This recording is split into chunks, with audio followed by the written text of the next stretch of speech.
Started a tradition way back of giving us great barbecue north of the border.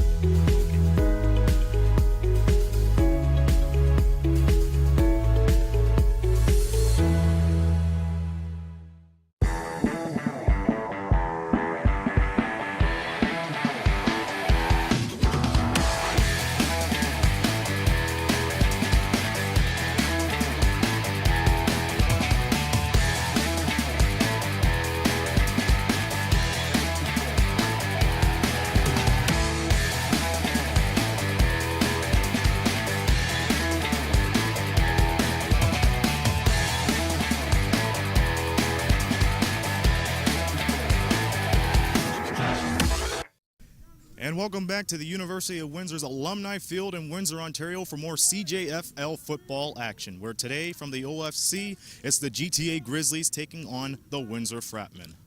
And good afternoon, everybody. Aaron Sanders with Dominic Papa. Glad to have you with us. We begin the tale of the tape with the GTA Grizzlies, Dom. They have yet to pick up their first win, 0-5 in the regular season. What can we expect from them today? Well, I think we don't expect much, to be honest with you, Aaron, because they're just not a very creative team. They'll run the ball, they'll run the ball, they'll run the ball. That's what they do. They don't pass. They've got some good athletes on this team. There's no question about that, but they don't have numbers as far as playing personnel goes as well. So that hurts them in the long run as well, because they kind of get worn down in most games. So, this is a game that you look at it on paper. It's a very winnable game for the Fratmen. The Grizzlies, even defensively, don't do a lot of stuff creatively. So the Fratmen, if they bring their A game, this should be a no-brainer for anybody. The Fratmen will win this game. They'll improve to 5-2 and get ready for London, which will be a big game. Not to look down, beyond this game. You got to play the games. That's why they're on the schedule. But GTA, I think, again, with the athletes that they have, they should explore becoming a little more creative on the field. The Fratmen certainly do, and we'll see how things go down the road with this program, but GTA, since coming in, they just have not been very creative, and I think it's hurt their development a little bit, to be honest with you. In addition to adding insult to injury, one of their top defenders is out today with an injury, so I guess it's safe to say that, once again, you got to explore those options if you want to pull out a victory here. Yeah, that's going to hurt them, no question about it. One of their premier athletes, so and then there's a question mark at the quarterback position as well. So, they're going to have to battle through it. Again, if AKL brings their A game, there shouldn't be any question about this contest. I think GTA will struggle throughout this contest. And the Windsor Fratmen, they're riding on good territory right now. 5-2 record. They're 6th in the top 10 CJFL rankings, and you said already you could expect no less than a good game from the Windsor Fratmen. So far, they're 2-1 here at home. Well, the Fratmen have a lot to play for. I mean, they're preparing for the playoffs now, and they're going to treat it as that. They've got playoffs in mind already. They've got a big game next week, so they have to come off a good performance here today. You always want to play well at home in front of the hometown crowd, and yeah, you got to start thinking about next week, because that's going to be a game that may determine a playoff spot. And London's been bringing their A game. They're improving as the season goes on, so that's going to be a big game next week. So it starts here with your execution here. I'm sure Coach LaChance, Coach Morency will be telling the guys, let's work on things. Let's work, getting things ready for next week, and anything less than 100% performance here will be unacceptable. And before they tilt with the London Beefeaters next week, who are tied in second place, we deal with this week. It's the Grizzlies and the Fratmen, and we'll have the kickoff with Dominic Papa calling the game right after this. You're watching Fratmen football on WeTV. Windsor started a tradition way back of giving us great barbecue north of the border, and you can taste that tradition when you come to Tommy's Barbecue. Dive into Tommy's rotisserie-style ribs and chicken, along with the crinkle-cut fries, coleslaw, and the original hot and sweet sauces. Plus all those amazing desserts like Black Forest cake and strawberry cheesecake. Taste the tradition and so much more at Tommy's Barbecue, 999 Erie Street East. See you there, Windsor. Hi, I'm Rob Miller, and I'm happy to be back with you talking Windsor politics. I'll be conducting 5 one-on-one interviews with the 5 candidates battling for the mayor's chair in Windsor. I will be asking the questions that you want answered. You can watch each interview exclusively on WeTV starting on Tuesday, October 9th. It's We Politics with Rob Miller on WeTV. Be sure to watch it. Hi everybody, this is Tina Brigley, host of In and Out of Your Mind with Tina Brigley on WeTV. Join me and my guests while we explore ways to get out of your mind and into your life. Join us each and every week for a new show. Come see me here on WeTV. We is the premier video streaming production company in southwestern Ontario. We are We Digital. We are busy. I mean really busy. We Digital is now recruiting hardworking, creative team players to try out for our team. Camera operators, audio specialists, web and social media geeks, hosts, media students, and some that just want to learn the ropes. Send us a resume, a demo reel with your best work, along with a cover letter that will snag an interview with our producers. Streaming is the future. Come and be part of what's next.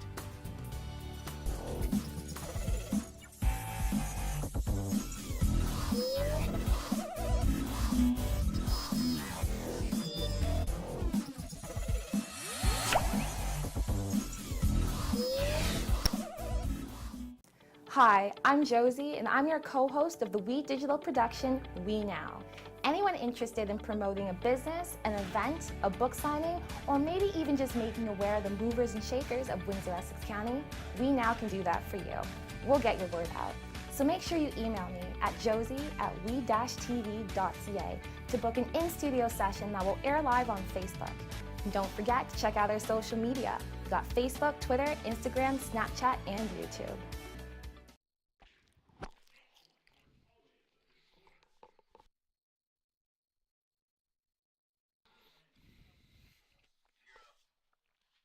Welcome back to Alumni Field here at the University of Windsor, the site of OFC football action here on WeTV. The GTA Grizzlies and the Windsor AKO Fratmen set to do battle here this afternoon. My name is Dominic Papa. Glad to have you along for the ride of today's broadcast. Let's take a look at the officials for this contest here this afternoon. We'll give the Zebras their plug as we like to do every week. The head referee will be Mr. Bruce Carter, Chris Patton wearing number 54, Bill Ganton number 21, Corey Cousins number 24, Gary Moore number 28, John Dotson number 73, and number 37 is Kirk Hayes. That is a good officiating crew as we see Mr. Carter right there as he gives a signal to get the action going here. Last regular season home game for the AKO Fratmen here as they look to put back-to-back victories together against the GTA Grizzlies last week in Toronto. The Fratmen taking down the Grizzlies 35-4. And here we go. The kick is a good one to start this one, and back deep for the Fratmen wearing their new gold jerseys here. This looks like number 9, Brandon McCraney, and he gets the ball out to the 25-yard line. That's where the Fratmen will scrimmage 1st and 10, their first offensive series. A cool, damp day here in southwestern Ontario, but you know what? I like it. Good football weather, and certainly we're always excited to have Fratmen football going here on WeTV. Fratmen come into this game 4-2. The Grizzlies, as mentioned at the top of the broadcast with Aaron Sanders, still looking for their first victory. Starting at the quarterback position for the Fratmen, you see the man right there, Colton Allen, number 4, gets the nod. I'm sure we will see Dan Mayu as well in action here today, as all season long Coach LaChance has gone with both quarterbacks right away. Go to the air. They connect with Devin Woods, a huge pickup for the Fratmen right away. Woods gets across the 50, maybe to the 51-yard line. 1st and 10 for the Fratmen. A nice executed play for the AKO squad to get this game going. Allen to Woods, that connection there. Colton Allen, there you see his numbers for the season. Very respectable numbers. He's had a good year. The quarterback position has been developing nicely for the Fratmen between Allen and Mayu. Mayu again flushed out of the pocket. Ball is knocked loose. It's free. Nobody's got it just yet, and it looks like the Fratmen will recover it, though, as the Grizzlies got to the quarterback, jumping on the ball for the Fratmen. Number 67, Mark Spiller, saving that ball. But the Fratmen now faced with the 2nd and very long as we take a look at it. Right there, the ball knocked loose by the Grizzlies. Good penetration It looked like that was Mark Hardinge coming up with the knockdown there, or the fumble, forcing the fumble for the Grizzlies. Fratmen face with looks like 25, second and 25 here. A hitch pass over here to Woods. Woods gets a couple of blocks, gets the arm out. He gets back to the original line of scrimmage, and it'll be a third down situation now for the Fratmen. Call it 3rd and 10.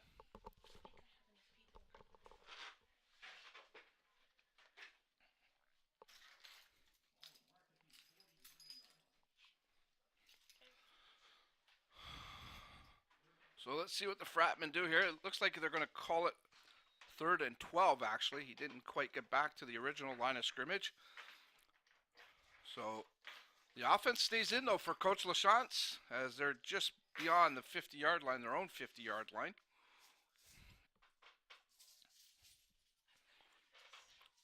Allen again, a hitch pass, goes left this side to Woods as he's moved over. Flag on the play. Fratmen are going to come up short here, but there is a flag.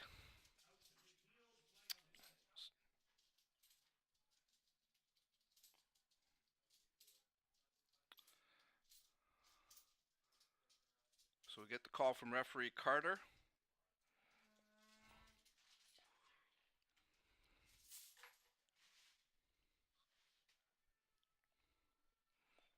Trying to get this sorted out here. Unnecessary roughness. Roughing the passer. Number 78 on the defense. Up 15, first down. You hit him? Yes. So the Grizzlies shoot themselves in the foot there as they had the Fratmen pinned, but roughing the passer is the call. So the Fratmen get into the Grizzlies territory at about the 42-yard line. 1st and 10 after the penalty.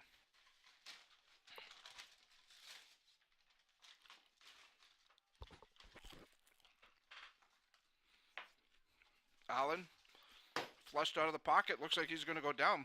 The Grizzlies getting some good penetration. As that time it looked like Williams Omi coming up with the sack there for the GTA squad as we take another look at it here.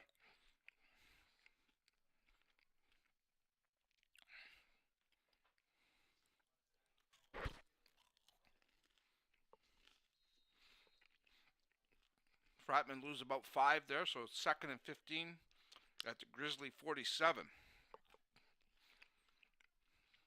Just over 3 minutes into this one. Allen steps back, looks to the right for Woods. Woods gets there. See if he's able to pick it up. Yes, he does. That's a great effort by number 1, Devin Woods.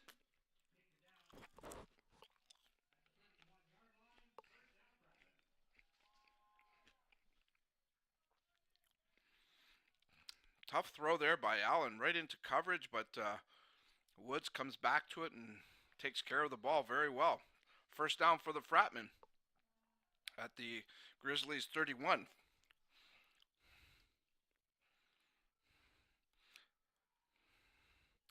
First running play of the game, that's Ali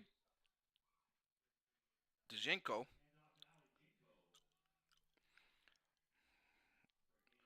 With his first touch of the game.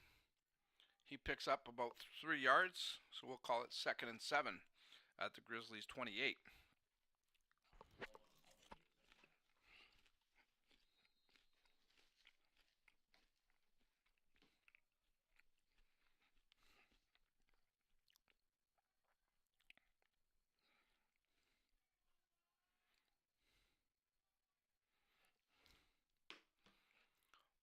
Allen over the middle, his pass behind the intended receiver. That looks like it was number 9, again, Brandon McCraney.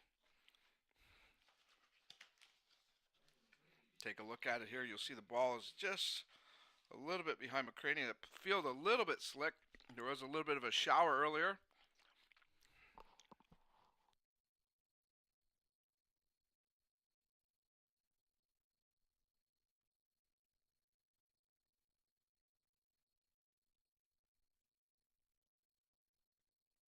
So you had offside on the offense. That penalty's declined. 3rd down.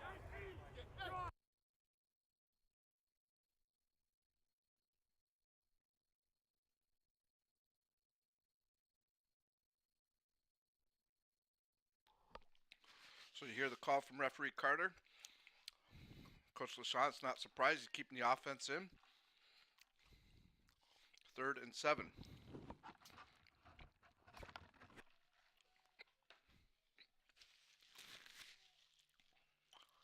Allen looks right.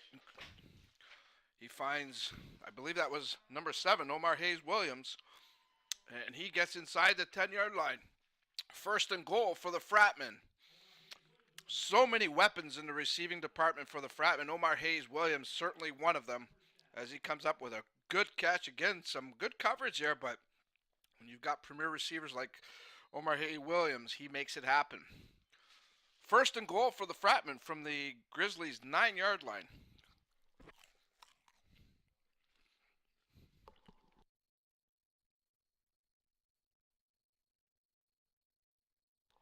Into Woods and touchdown Fratmen! As Colton Allen fakes left and looks right over the middle.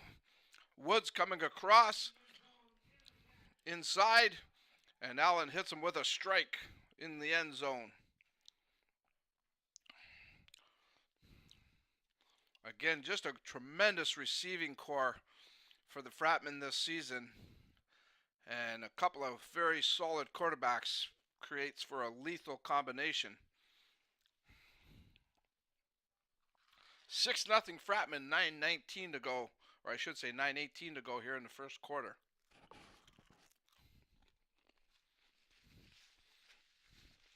Looks like the Fratmen are going to go for 2 here.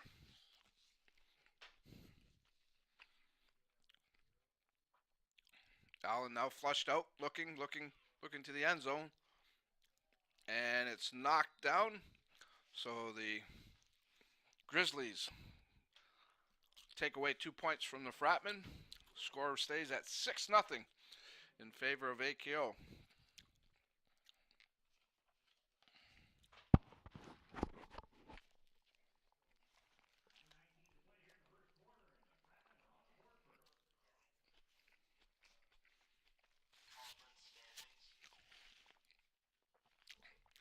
Here are the numbers right now in the OFC. London, of course, winning last night. They've moved ahead of the Fratmen to 5-2. The Fratmen and London will play next week. That'll be the final regular season game for the Fratmen. Hamilton, though, has set the bar at 6-0. They will have home field advantage throughout the playoffs. Fratmen hope to get another crack at them. The Beefeaters, very much into it. Then you have Ottawa, Niagara, and the GTA Grizzlies. Of course, the Grizzlies still looking for that first victory of the season. It's going to be hard to get one by the time it's all said and done. A short kick takes a Fratman bounce.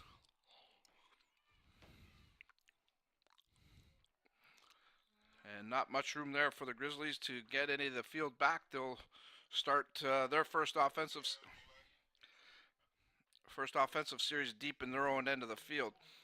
Harold Remark, a very proud sponsor of Fratman football here on WeTV. Of course, for any of your real estate needs, give Harold a call. You can contact him at Royal LePage Binder Real Estate. Harold Remark, a very strong supporter of local athletics. We certainly thank Harold for all of his commitment to junior sports in the city of Windsor and Essex County. One of the good guys for sure, Harold Remark. So the Grizzlies start from their own 14-yard line, 1st and 10. Again, you'll see a lot of runs from the Grizzly team. And what do? They go to a pass. How do you like that? What do I know, right? They don't even have a regular quarterback with them today, I don't think. Hard to make out some of the Grizzlies' numbers with those jerseys. I'm not sure who that was at the quarterback position. But even on their game day roster here, they don't have a quarterback listed. First time I've ever witnessed anything like that. Looks like number 85, Michael Finelli, will be taking the snaps at the quarterback position.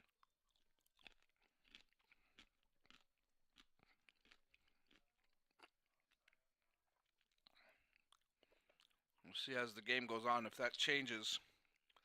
But very tough situation for the Grizzlies. And here's another high snap. Finelli has to haul it in. He's going to run for his life. And he's hauled down immediately by number 55. That was Alex Velahora. So it's going to be two and out for the Grizzly offense by the looks of it. Punting unit will come in.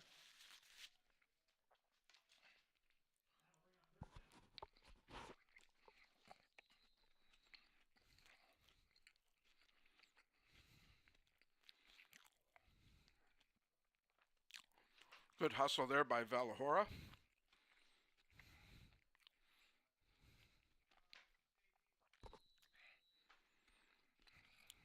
Back deep for the Fratmen, Jared Hayes Williams.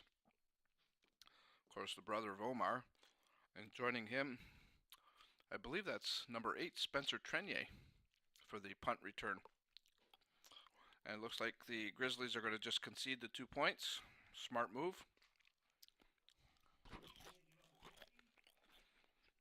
Actually, that was number 18, Dante Lewis, back for the Fratmen. I apologize. CJFL Power Rankings, the defending champions, Saskatoon Hilltops, perfect season so far. Right behind them, the Hurricanes, the Huskies,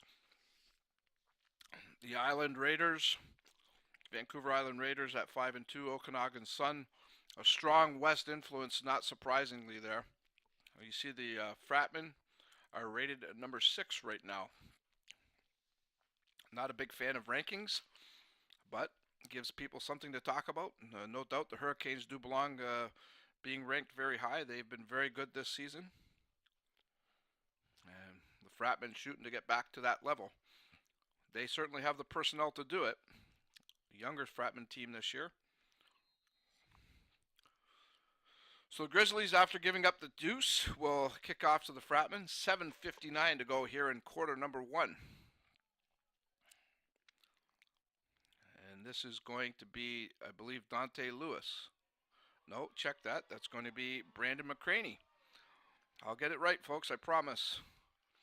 McCraney, though, with a nice return as he gets it all the way into the Grizzlies side of the field. The Fratmen will start this offensive series with excellent field position at about the GTA 43-yard line, 1st and 10.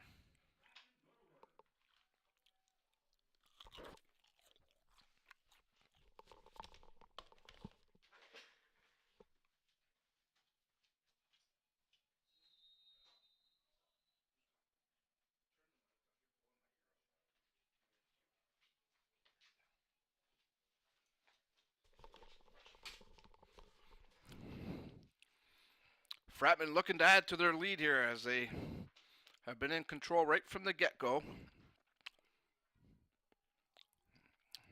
This is McCraney running across, gets a couple of nice blocks, a good offensive play there put together by the Fratmen as they get down to the GTA 23-yard line. Take another look at it here. Look at the blocking up front. McCraney, a pretty slick runner. Hard to get the wraps on that young man.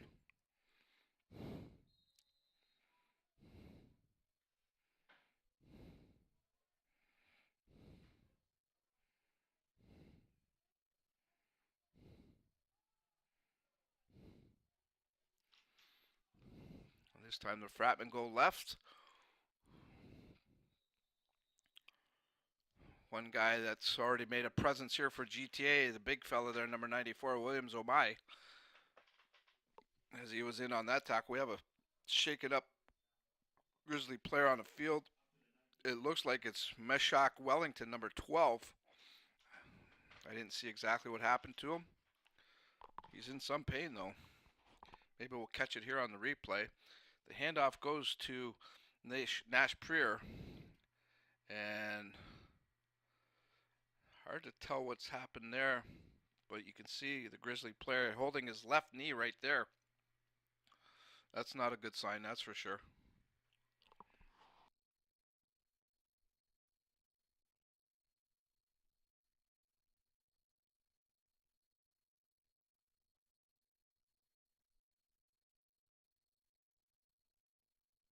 Fratman trainer Sean Haskett out to help out with this.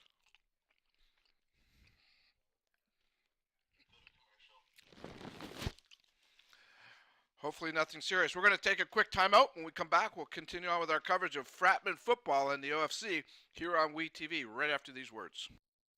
I learn by doing. I learn by reacting to a situation. St. Clair puts me directly into my industry. I'm dealing with real patients, real life situations. It's not just theory. It's not book work anymore. I choose to take control of my future and my path to St. Clair College. I choose to be here.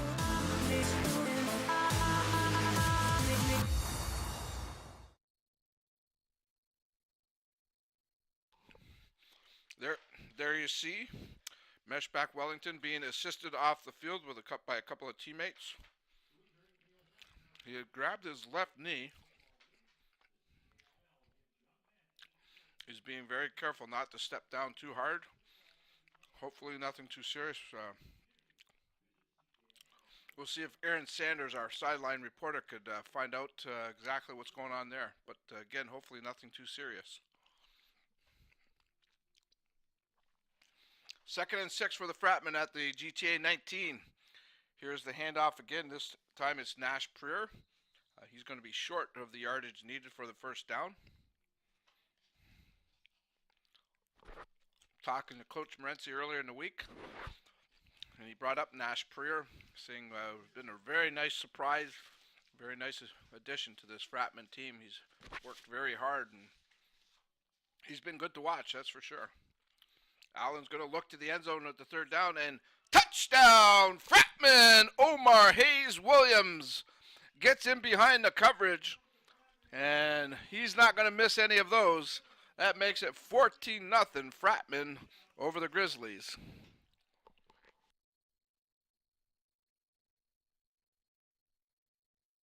Nice throw by Allen here. Hayes just had to get his hands out, make sure he tucked it away. A well-executed play. Again, the receiving core of the Fratmen,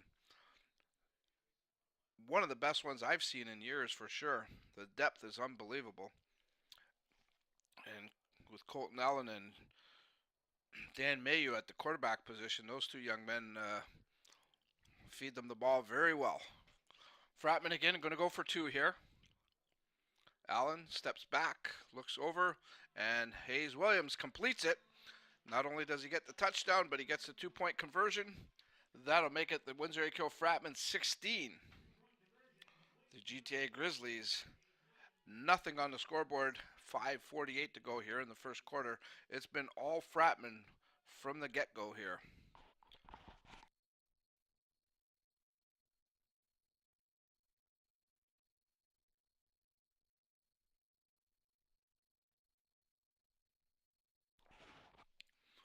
And this is what Aaron Sanders and I talked about at the top of the broadcast.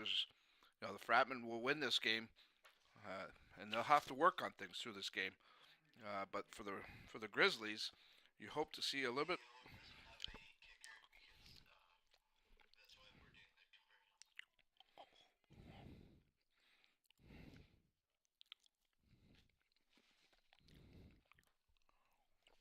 Here's the kickoff from the Fratmen. They're without their regular kicker today, who is usually Andrew Beaton.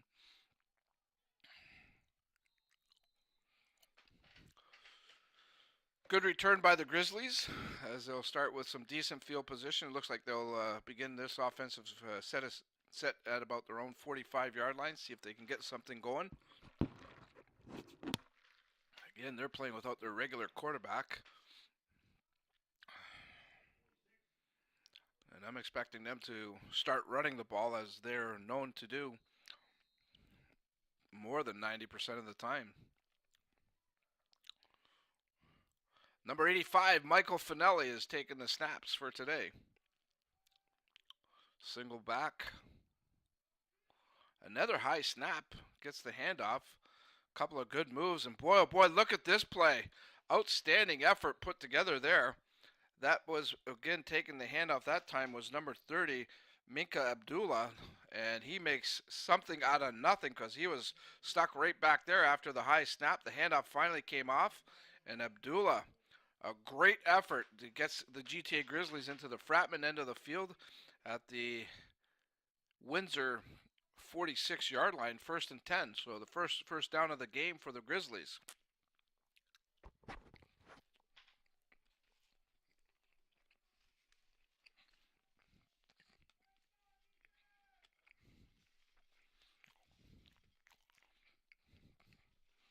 Same play basically there. Another high snap. Abdullah picks up, looks like about 7.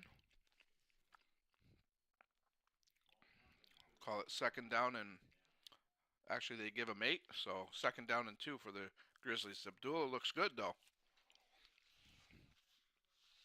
Looks like a good, powerful running back there for the Grizzlies. Again, I think they have some good athletes on this Grizzly team. Just not sure if they take full advantage of their athleticism. And again, another high snap, and this time it'll cost the Grizzlies as the ball ends up way back at the midfield stripe. A huge loss for the Grizzlies, and Vahora was right there on top of Abdullah. He had no chance. A poor snap though, and that's been right from the get-go of this game. The center for the Grizzlies, not sure how much practice he's had, but hasn't done a good job yet.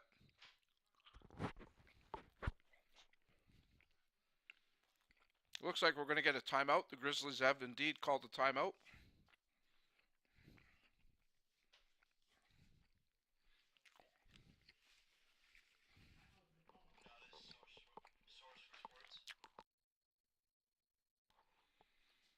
Again, another one of our presenting partners here of Fratmen Football, not as source for, no, it's not a source for sports actually.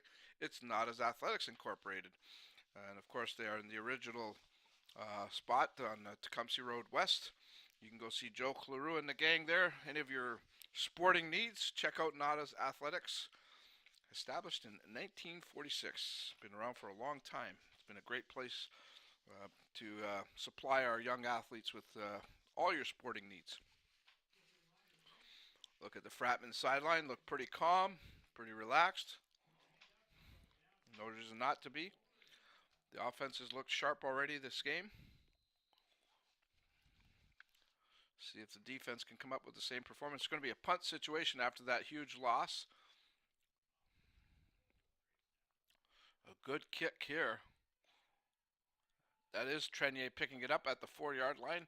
That's going to be a no yards penalty against the Grizzlies.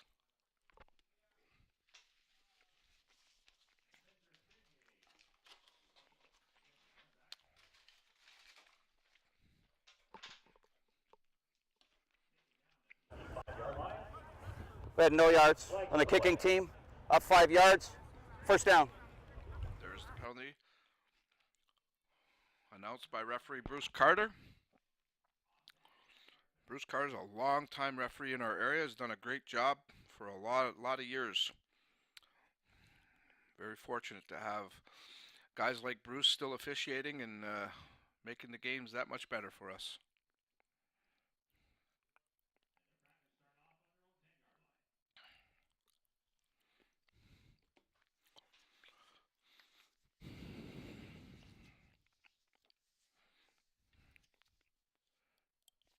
Handoff again here this time. It looks like the big fullback, Andrew Allen, who just bowls his way for a 1st down. Andrew Allen, very strong, powerful running back for the Fratmen. Take a look at it.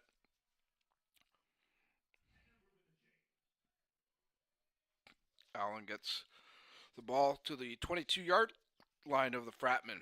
1st and 10. Allen again, the lone running back behind quarterback Colton Allen. And it's a handoff to Allen. He may have picked up a yard there. A good coverage there by the Grizzlies. Stop Allen short.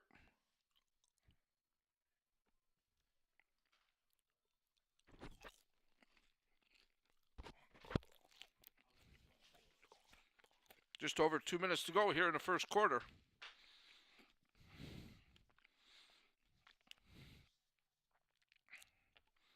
Second and 8 for the Fratmen.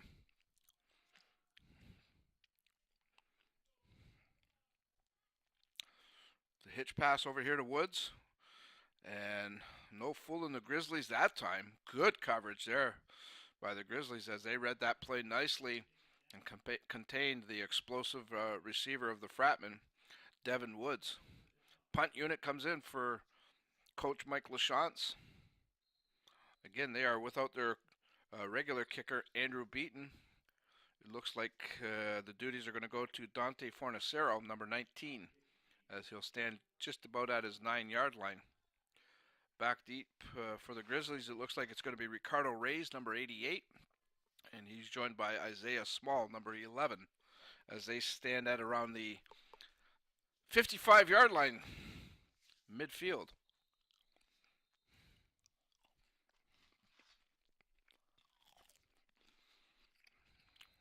A little bit of a delay here. Not sure what all the discussion is about. Fratmen are forced to call a timeout. Looks like they didn't have proper playing personnel on the field. Don't like to waste timeouts on that cause. Spitfires will be back in action on Thursday evening. Their biggest rival in the OHL, the London Knights. Both very good hockey clubs. 7:05 p.m. will be the drop of the puck at the Windsor Family Credit Union Center. Many ways to purchase tickets. Let's get out and fill the stands at the Windsor Family Credit Union and help out the Windsor Spitfires on Thursday evening.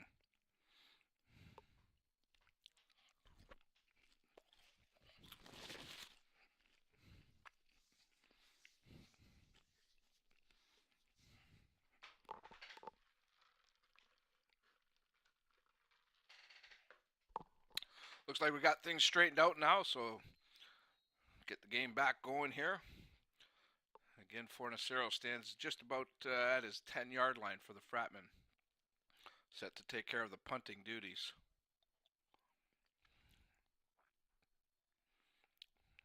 Good snap. Fornacero, left footer, gets the kick off.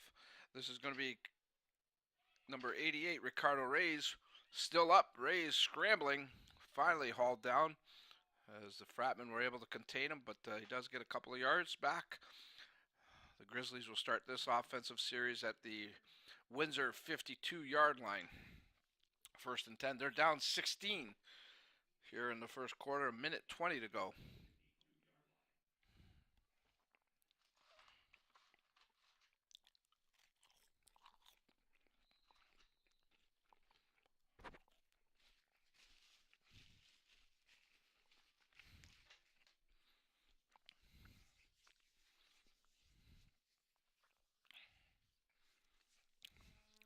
The rain has held off, which is good. Again, a very fall day here. On the blitz that time, Matt O'Neill, number 42. Good read by O'Neill. You can see he's pumped up. O'Neill coming from the left side there. Grizzlies were still able to gain a yard there, though. Getting that Fratman defensive line very young this year.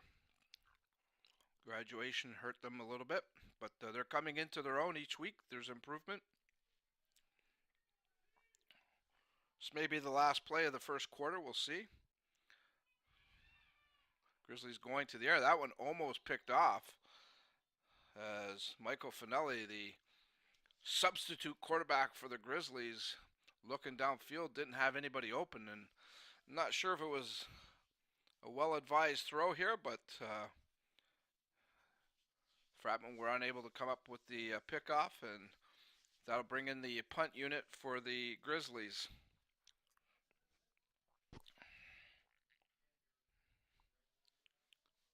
Again, going back deep for the Fratmen. That looks like number 18, Dante Lewis, and he's joined by number 15, Jared Hayes Williams. Good snap. Low line drive type kick. Rolls slowly to Lewis. Lewis will look for a couple of blocks, makes a couple of moves, and wrapping him up there for the Grizzlies was number 44, Curtis Sanford. That will run out the clock for the first quarter as the Fratmen have grabbed a 16-0 lead after 15 minutes of play.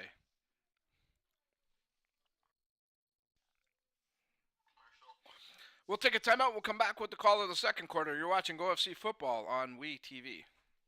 We are resilient, often knocked down, but never backing down. You can spend your whole life on the outside looking in, or you can live it on the inside. Because that's where your passion lives. The drive to push beyond the naysayers, to find the fire that ignites your toughness. Because the truth is, winning always comes when you start from within. Welcome back to Alumni Field here on WE TV. This is Aaron Sanders down at the sidelines. Recently this week, the CGFL suffered a huge loss when they found out about the death of their former commissioner, Don McDonald, at age 86. Suffice to say, he had an impressive lineage with the CGFL. Would you believe that he started off as a backup quarterback for the Saskatoon Hilltops back in 1952? And in one season, he had to play on both the offensive and defensive end due to a short roster. Well, it turns out later on in his life, he was the Saskatoon Hilltops president, later on became the CGFL commissioner, a chair which he has held for 8 years, and became the past commissioner for the league in the next 5.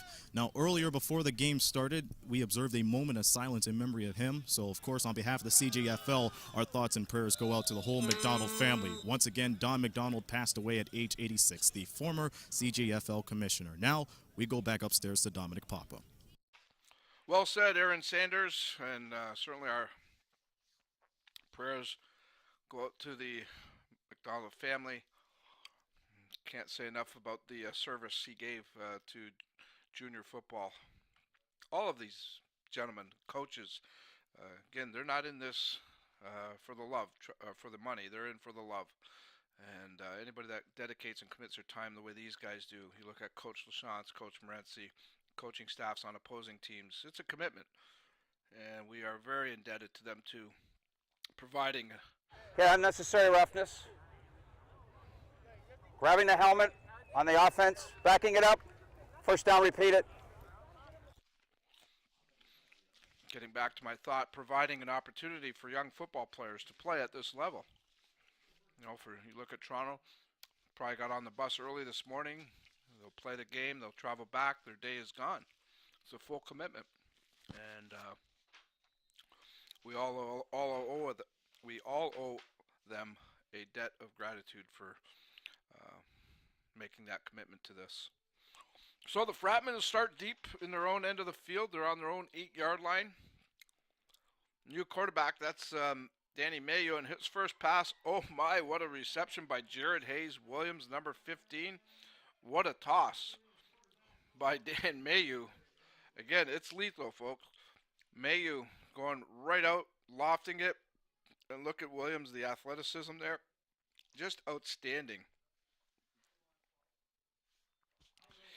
Even when you provide good coverage, these guys come up with catches.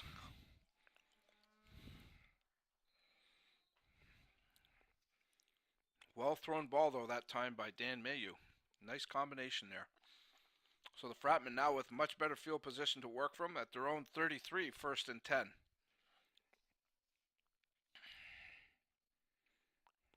Here's a hitch pass over to Homar Hayes Williams. He gets a block from Woods.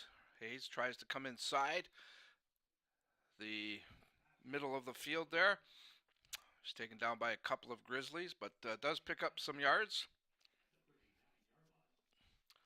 Looks like he picked up about 6 yards that time, so we'll call it 2nd and 4.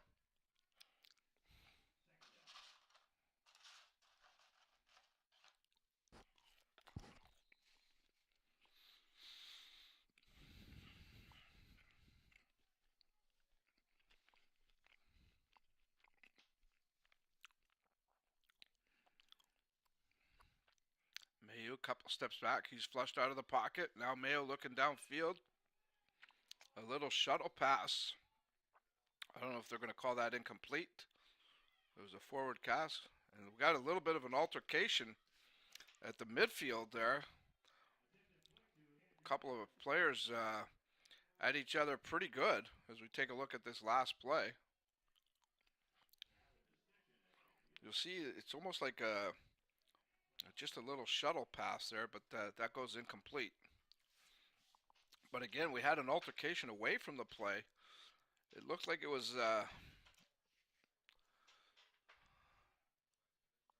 want to say it was Kyle Jennings from the Fratmen, number 69. And he was tussling with Mark Harding, number 78 of the Grizzlies. And both of them jarred off each other's helmets, and it looked pretty intense there. There were some flags thrown. So I'm sure unsportsmanlike penalties will be coming up. We also have a Grizzly player that was shaken up, but he's up on his own par, which is very good to see. It looks like Joseph Lawrence, number 33, is walking off. That's a good sign. Again, you know, you look at this GTA team, they got some good athletes. You can see it. These guys got a good athletic build, a good athletic look to them. I think there is some athleticism here. Would really like to see them get a little more creative, I guess. So you can see the officials are discussing, because again, all of this other altercation took place away from the play on the field. It was more downfield actually, and referee Bruce Carter is listening to his officiating staff, making sure that he gets everything right. Let's hear what referee Carter has to say here.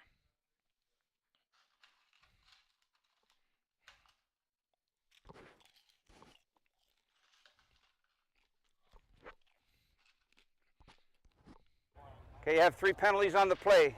Unnecessary roughness, unnecessary roughness, unnecessary roughness. Incomplete pass, we're going to back it up, make it 3rd down, 15 yards back, 3rd down.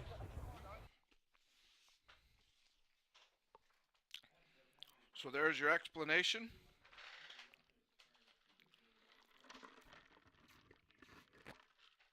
Fratmen are charged with 2 unnecessary roughness calls. GTA 1.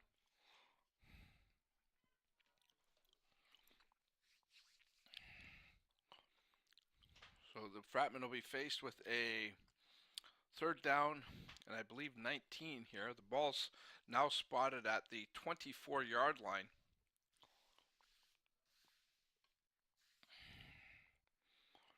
So it looks like Fornacero is going to come in to punt. He stands just inside his 10-yard line. A little bit of a breeze today, not a lot. Actually, it'll be working with Fornacero. But again, not a real strong breeze.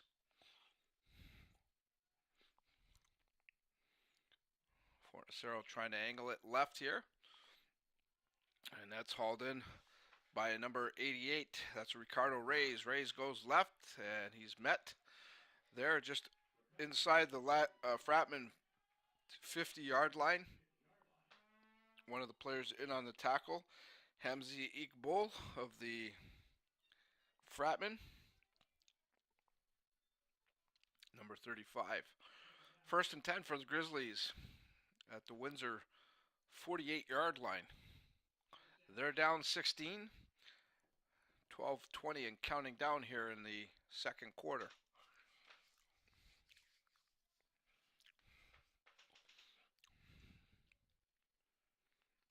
Fratmen again will close out their regular season next week when they travel to take on the London Beefeaters. They'll have a bye week before their playoff game, their first playoff game.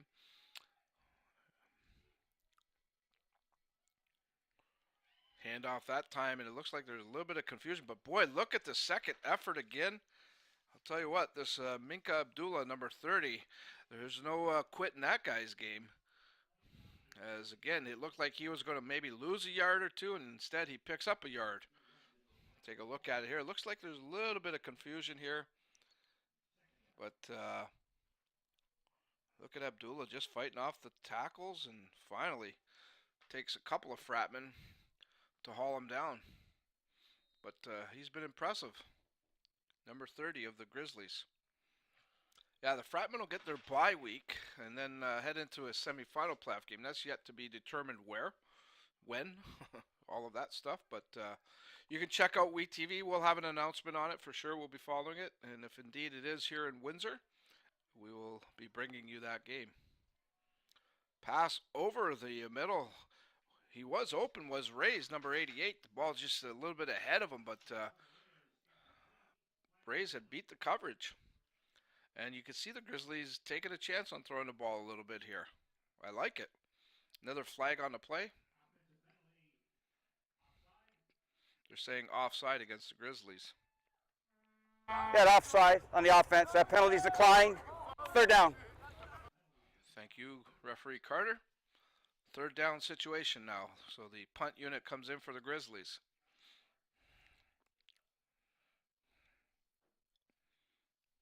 Back deep for the Fratmen, number 15 again, Jared Hayes-Williams, and Dante Lewis, number 18, as they stand just above their 10-yard line.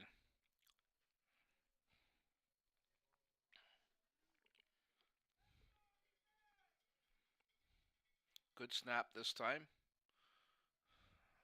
Angling it to the right, and that's going to go out of bounds. See where they mark the ball. The Fratmen will take over 1st and 10 with about just a little more than 10.5 minutes to go here in the second quarter.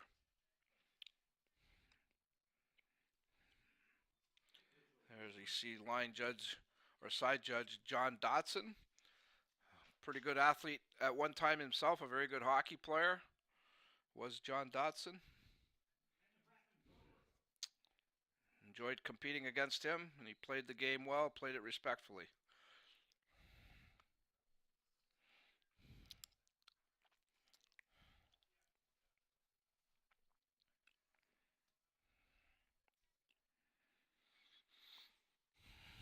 Dan Mayu at the offensive helm here for the Fratmen. Saw this play earlier as he hands off to Lewis. Lewis with a couple of good blocks. Lewis, a nice run. Gets all the way out to the Fratmen. It looks like about the 42-yard line. That'll be a 1st and 10. As Lewis picks up about 12 yards. We have another player shaken up on the play for the Grizzlies. Also lost his helmet at the same time. That's Romario Cranston, number 7. The Grizzlies have had a couple of players already shaken up pretty good here. One player was assisted off the field.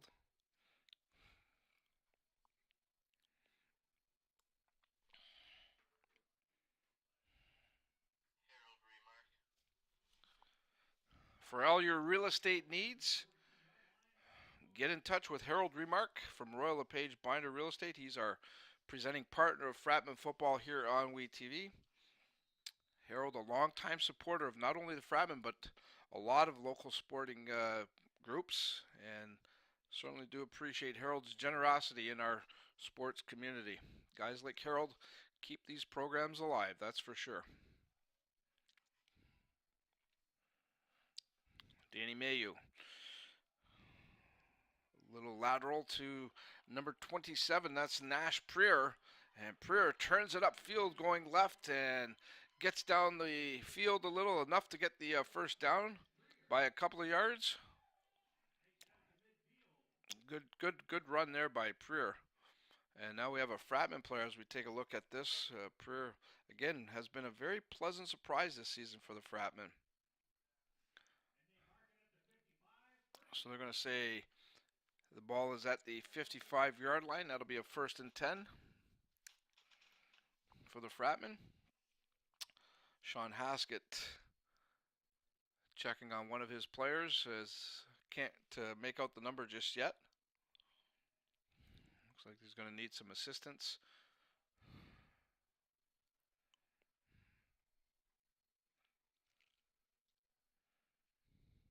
Like the new jerseys the Fratmen got, these nice gold jerseys. Wearing them for the first time today. That's big Kyle Jennings, number 69. Not putting any pressure on that left leg. So we'll see if Aaron can get us an update there. But Kyle obviously in some pain here.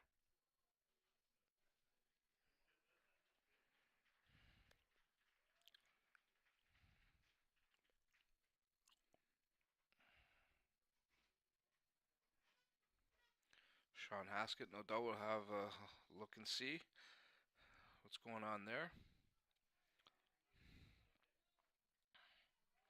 First and 10 for the Fratmen at the midfield stripe, I should say, the 55. This is Devin Woods. A little bit of a flea flicker type play. Woods is close to a first down. Let's see where they spot it. Referee Carter does indicate the first down. As Woods comes around from the wide out position, takes the handoff. And the Fratmen make it pay dividends, getting the first down. They're now down at the Grizzlies' 45-yard line, first and 10.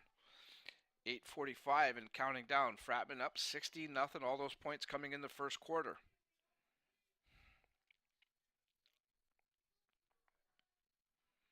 Mayu hitch pass here to Woods. Woods makes a move. Now Woods turns on the Jets. Woods inside the 30 down to about the 28. Another first down for the Windsor Fratmen. Looks like they're going to spot it at the 29. I was being too generous. But boy, when Woods gets the ball, it's always dangerous. He makes plays, that's for sure.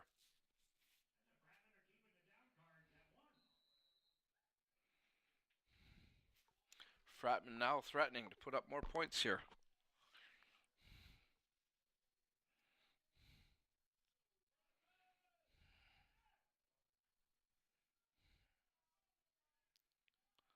Mayu flushed out, gets the pass off. This is Omar Hayes-Williams. There's a flag on the play. And Williams all the way down inside the 5-yard line down to about the 1. But we do have a flag on the play.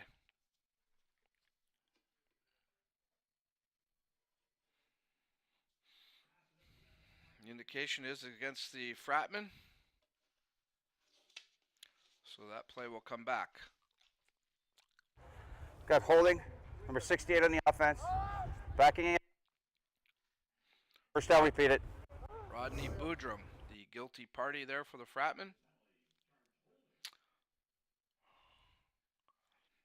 So it'll be first and 20 now for Windsor.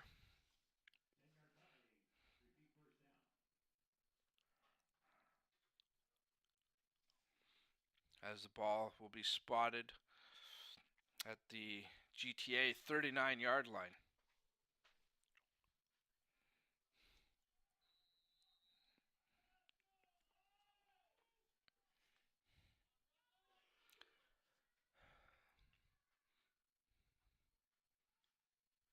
There's that delayed handoff, but it doesn't fool the Grizzlies as Preer, now running for his life, does manage to salvage it and maybe gets a yard out of the play, but that's a delayed handoff that the Fratmen have run for the longest time. And there was just no room for Preer to get anywhere, and he finally got out to the outside, and he actually did manage to pick up a couple of yards. Or 3 yards, actually. Second down and 17. As the Fratmen have called the timeout. Coach LaChance wants to talk it over with his quarterback, Dan Mayu. Here's the remaining schedule, or this is what the years looked like for the Fratmen anyways. Of course, they started with a loss to Hamilton. Then went on the road, took on Niagara, won that handily. Came back and beat Ottawa handily. Beat a good London team here as well, and then lost in Hamilton again, but a much closer game than that of the first one. Then winning last week against GTA. Of course, we're here today, and then as I mentioned, they'll close out their regular season next weekend in London, a 7 o'clock tilt there. And the playoffs, like I said, looks like it would be around, I'm going to guess, October 20th. That the Fratmen will start their playoffs if the schedule goes accordingly to week. But again, just check back with the WE TV. We'll have all the information put up on our website. We'll keep you posted as to when the Fratmen will be playing as far as the playoffs goes. Hopefully, it's a home game here. Second and 17 for the Frat. They're at the GTA 36. Mayu takes the snap, looks over the middle. He finds Devin Woods, and Woods fights for a couple of more yards. It looks like he's going to have the first down or close to it anyways.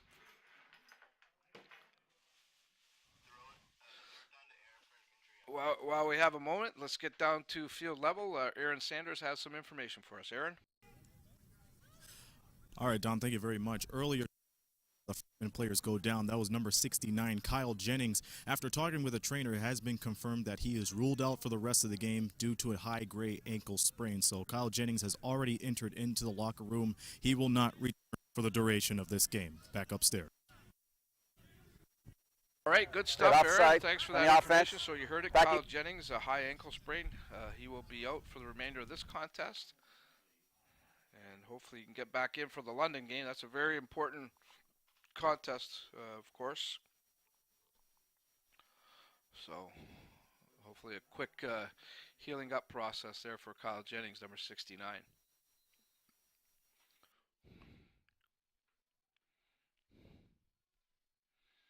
So there was a penalty against the Fratmen there again, nullifying that play, that last play. So it's a second down situation in 22 now, and the ball at the 41 of GTA. So the Fratmen shooting themselves in the foot here a little bit. Getting out into the flat here at number 9, that's Brandon McCraney.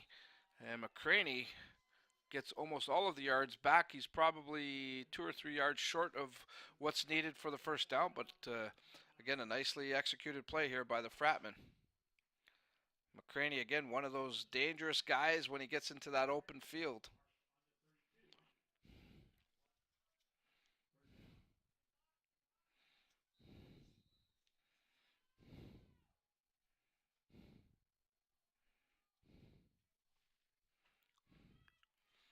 Third down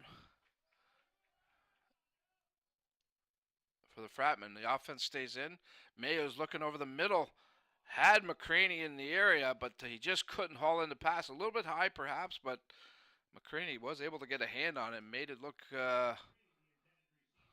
pretty good, but wasn't able to hold on. So the Fratmen will turn over the ball on downs. First and 10 situation for GTA at their own 32-yard line.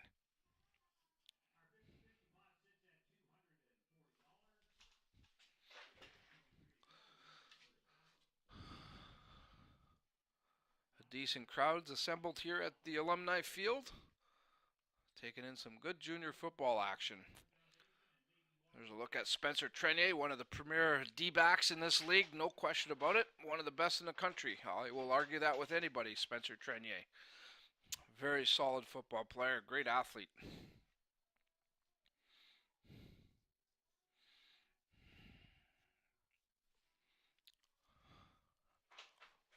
So the Grizzlies take over the ball. Here's the handoff to Abdullah, who's been their most effective player.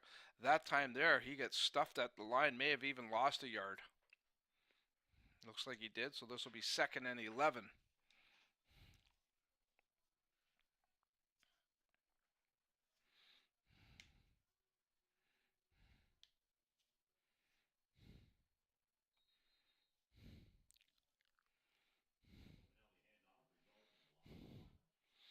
.5:25 and counting down here in the second quarter. Coming up at halftime, Aaron Sanders will check in with both benches, get comments from the coaches as to how their team performed here in the first half. We'll take a little bit of a break, and then we'll come back with the call of the third quarter. Here's Abdullah taking the pitch, goes left, and there to put a halt to him. Again, guy that's been pretty active here this afternoon, number 42, Matt O'Neill.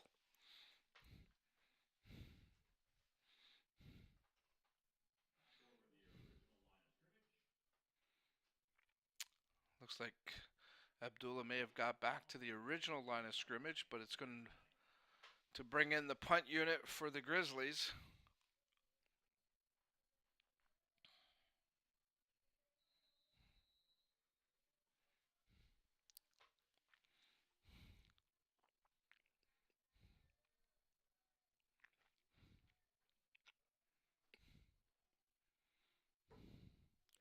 This kick angled to the left side, a short punt this time, and it rolls out of bounds. The Fratmen will start this offensive drive with very good field position. Looks like they're going to spot it around the GTA 54-yard line. So Fratmen with very good field position to start here. Danny Mayhew comes back into the game, number 12. He's looked good this afternoon, as did Colton Allen earlier in the first quarter. So the quarterbacks continue to develop nicely, and with that receiving core and the running game that's coming along, this offense seems to be taking pretty good shape as we head down to the last couple of weeks of play here. So you want to be on your A game by the time you hit the playoffs. Fratmen look like they're heading that way. That pass almost picked off. The intended receiver was Jared Hayes Williams, but good coverage there that time by the Grizzlies. That's the player that's shaken up. It looks like Davian Brathwaite, number 23, was got a hand on the ball, actually. See it here. Brathwaite was right there with Williams, and Brathwaite did a good job of getting that ball away. 2nd and 10 for the Fratmen. Flag on the play, and going down immediately. First sack of the game is Dan Mayhew of the Fratmen, but we do have a flag.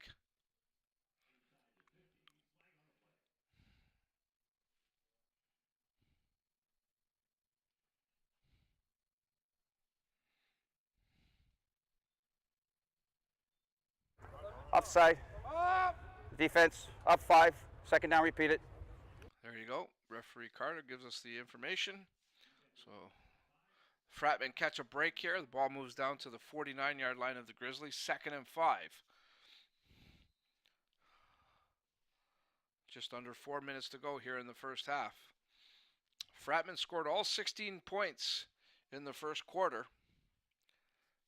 Since then, though, it's been kind of a seesaw kind of game. The Grizzlies have held the offense off, the Fratmen offense off, and they've made a couple of good offensive plays themselves, but they haven't been able to find the back of the end zone, as well as the Fratmen defense has been pretty solid here again today. Woods looked like he had it there for a moment, but they are ruling it incomplete.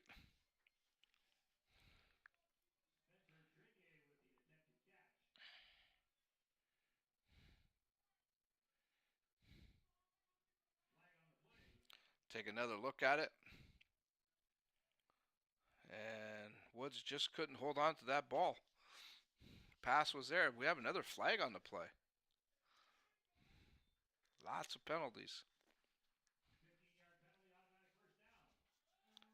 15-yard penalty.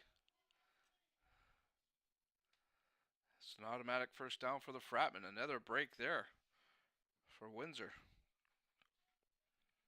Ball now at the GTA 34-yard line.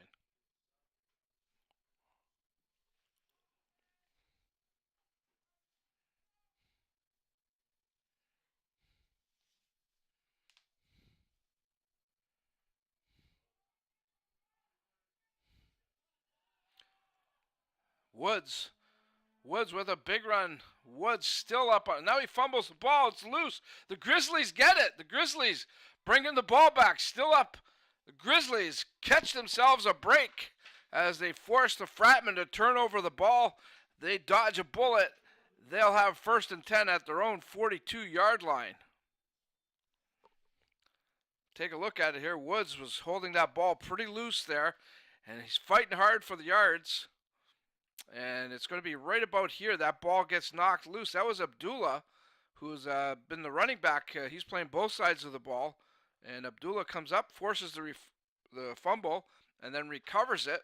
And he gets back to looks like actually the 38-yard line. But a huge play for the Grizzlies to put a halt to the Fratmen drive.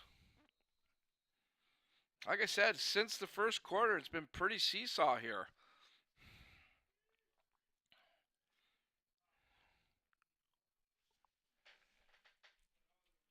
Michael Finelli. And we got a flag before the play actually materializes.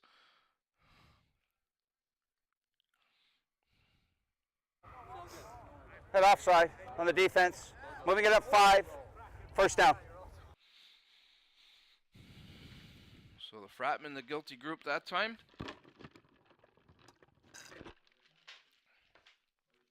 Grizzlies now with a first down, and they just need 5 yards for the first down.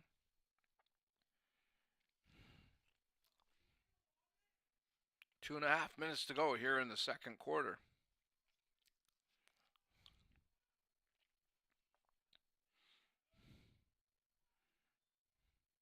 Hand off to Abdullah. He goes to the right side, still battling, and he picks up 4 or 5 extra yards. Looks like he got the first down as he was hit initially, but this guy, I'll tell you what, he just doesn't stop. And it looks like he got the first down for the Grizzlies. The Sticks are on the move. Second effort pays off. Ball at the GTA 50-yard line.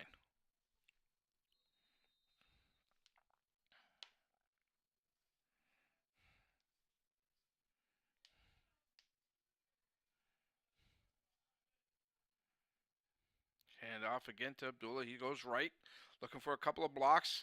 Finds a hole. Abdullah turns it upfield, and he picks up 7 or 8 there.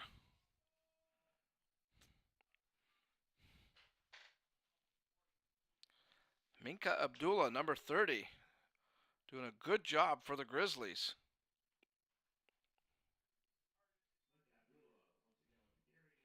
That ball looked like it came loose there for a moment, but they're saying Abdullah was down.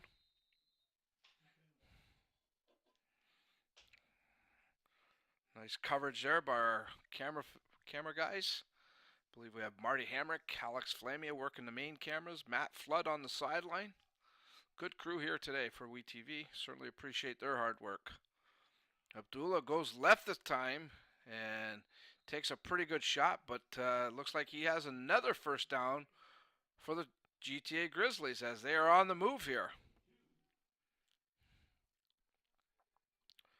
1st and 10 now for the Grizzlies at the Fratmen 42. Look at Abdullah turning it up right through the holes, and then takes a pretty good stick right there from Delmas Lynch, number 20, but holds on and gets the first down. The Grizzlies making some noise right now.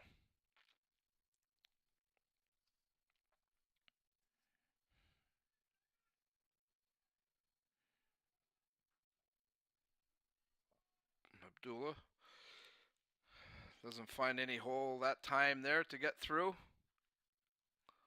as the Fratmen clog it up pretty good, and Abdullah maybe gets a yard there.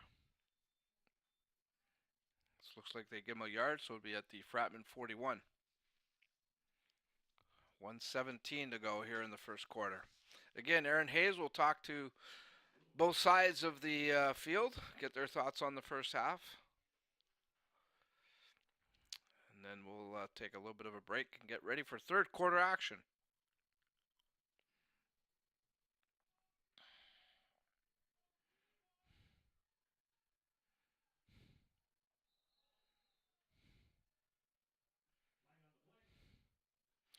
Flags again before the play actually comes off.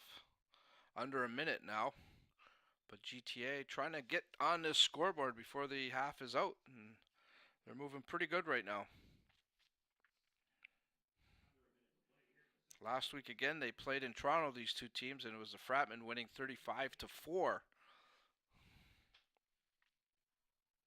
So you had offside on the offense. You also had offside on the defense. Replay second down. Quite a few penalties in this first half.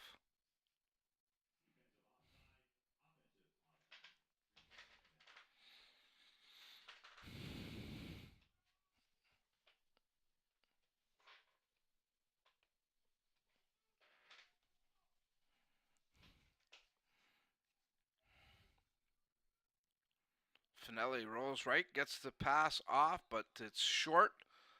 And we got a late flag. That's going to be roughing the passer.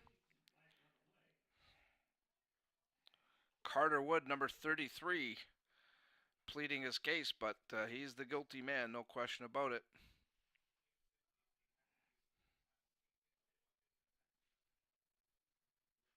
Unnecessary roughness on the defense, on the passer. Moving it up 15, first down.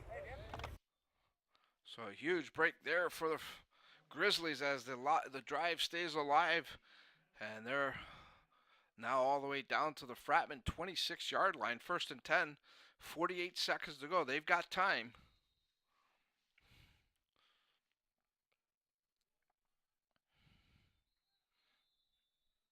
And again, we have a flag before the play actually comes together. A lot of movement on the line there.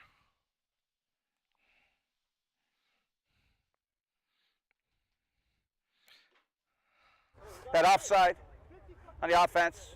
Backing it up 5. First down, repeat it. Pull.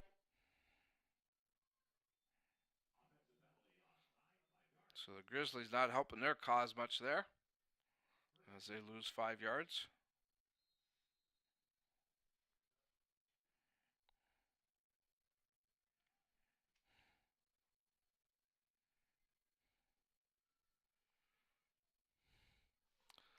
First and 15 from the Fratmen 31.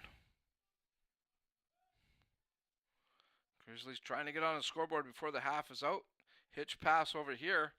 That connects with number 33. That's Joseph Lawrence. And he has nowhere to go as closing up the gap there is Leakin Adawu of the Fratmen, number 3.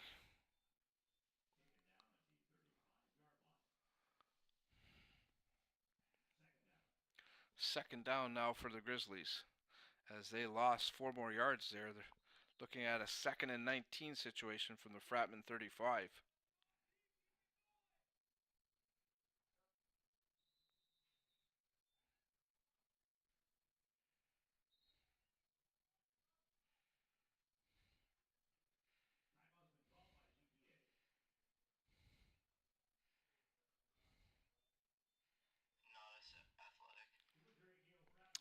Again, we want to thank Nada's Athletics for their support of Fratmen football. For all your sporting needs, football, basketball, baseball, hockey, soccer, whatever it is, the Nada's Athletic Incorporation can take care of it for you. They take team orders as well. You can check them out on Tecumseh Road West.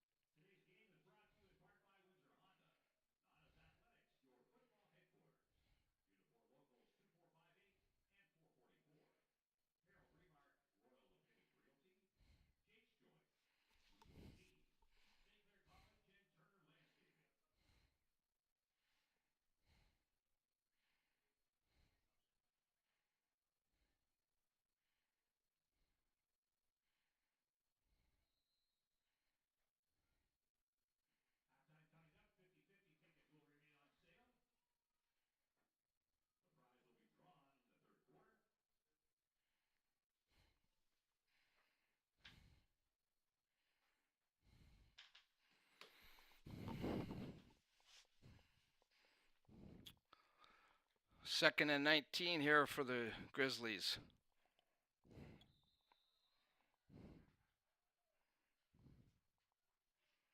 And again, another flag. Lots of flags. This last minute's taken about 20 minutes to play with all these flags.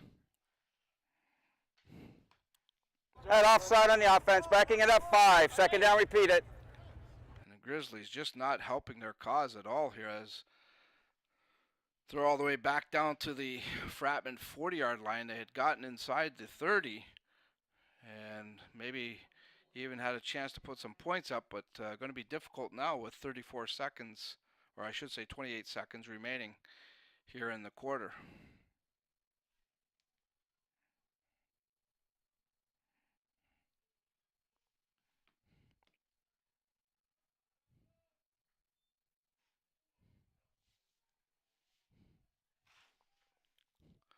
Long pass, that's connecting. As the Grizzlies now inside the Fratmen 5-yard line, that pass connecting with Ricardo Reyes. So the Grizzlies now have put themselves right back in position to get on the scoreboard. Finelli airs one's out, right over the middle. Reyes gets under it, battles off the defender, gets a block, and just like that, the Grizzlies hit offside. The offense, backing it up 5. Why not? Second down, repeat it. Didn't see the flag, but oh my Lord, Lord. The Grizzlies just shooting themselves in the foot here, huge.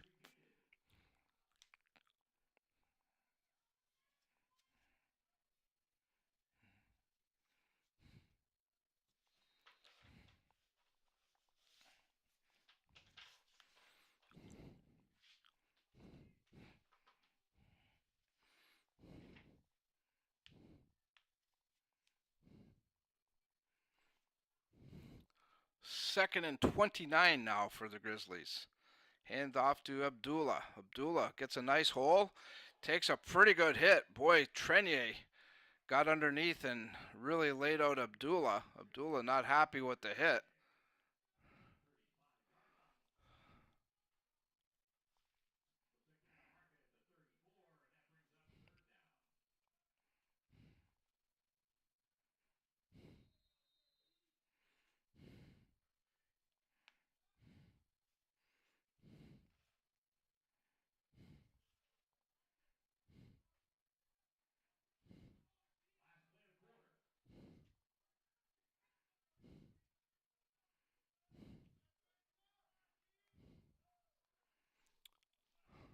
This should be the final play of the half, and Abdullah again running wild. Fumble, the ball is loose, still loose. A big scrum. It's doesn't matter as time has run out. The first half of football comes to an end. An interesting end to this first half, that's for sure. But the Fratmen will go into the break with a 16-0 lead over the GTA Grizzlies. As we have another player shaken up on the play there. Looks like a Grizzly player is down on the field. We're going to take a timeout. When we come back, we'll check in with Aaron Sanders. He'll get some reaction from both sides of the benches, and we'll get set for third quarter action. You're watching action on we-tv.ca.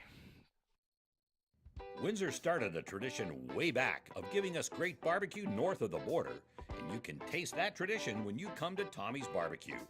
Dive into Tommy's rotisserie-style ribs and chicken, along with the crinkle-cut fries, coleslaw, and the original hot and sweet sauces. Plus all those amazing desserts like Black Forest cake and strawberry cheesecake. Taste the tradition and so much more at Tommy's Barbecue, 999 Erie Street East. See you there, Windsor. Hi, I'm Rob Miller, and I'm happy to be back with you talking Windsor politics. I'll be conducting 5 one-on-one interviews with the 5 candidates battling for the mayor's chair in Windsor. I will be asking the questions that you want answered. You can watch each interview exclusively on WeTV starting on Tuesday, October 9th.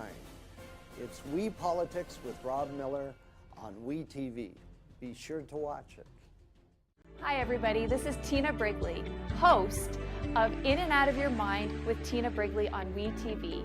Join me and my guests while we explore ways to get out of your mind and into your life. Join us each and every week for a new show. Come see me here on WeTV. We is the premier video streaming production company in southwestern Ontario.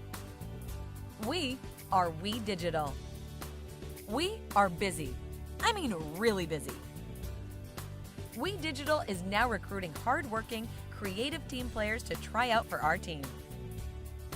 Camera operators, audio specialists, web and social media geeks, hosts, media students, and some that just want to learn the ropes. Send us a resume, a demo reel with your best work, along with a cover letter that will snag an interview with our producers. Streaming is the future. Come and be part of what's next.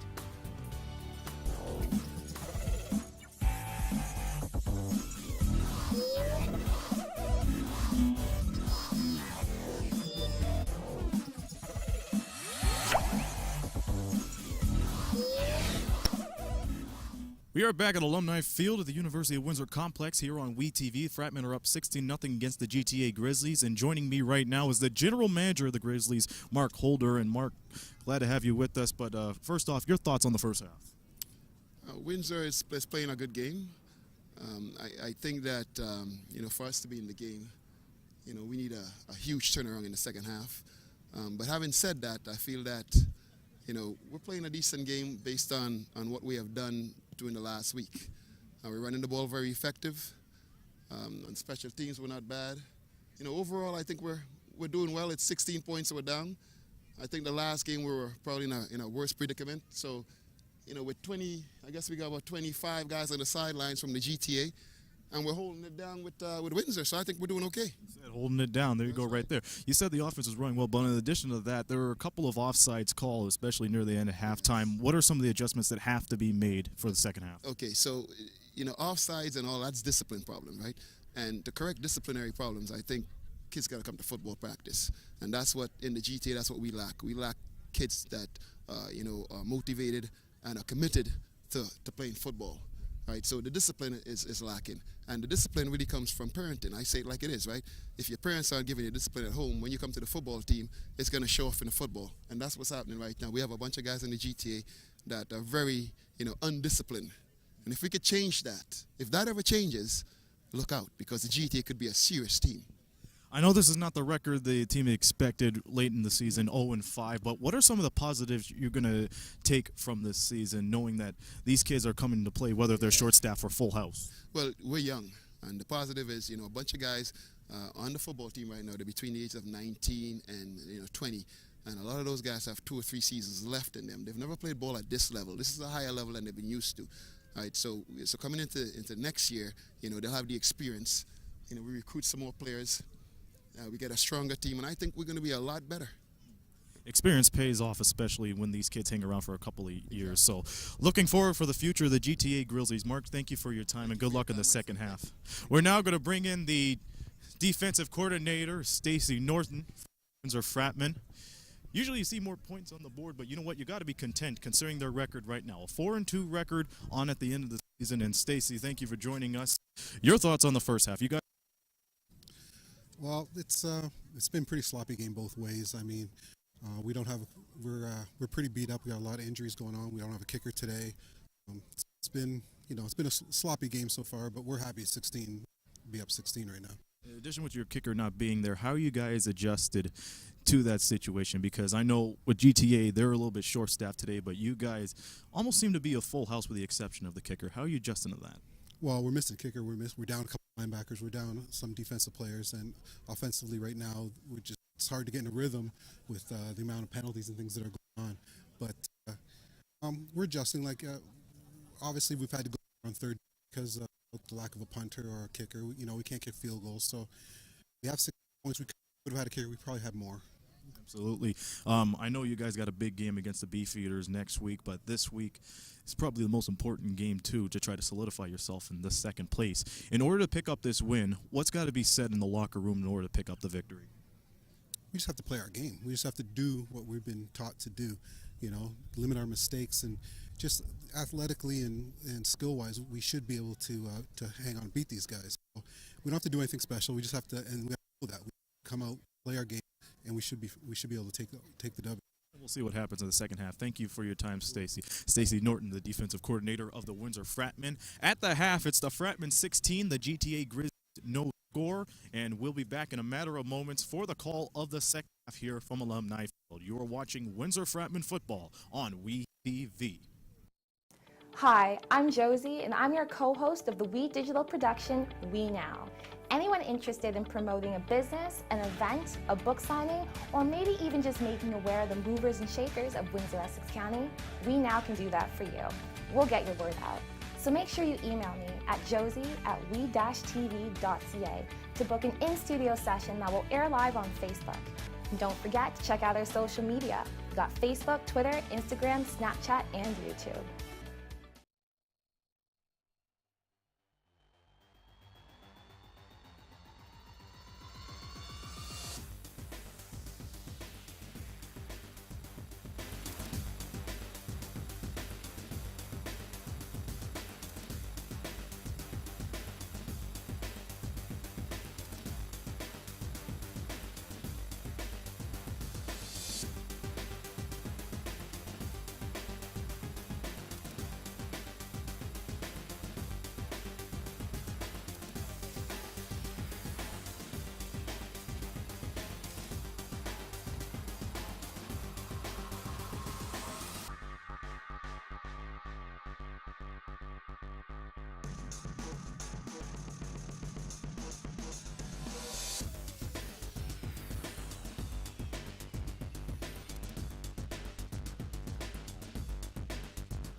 Welcome back to Alumni Field here at the University of Windsor.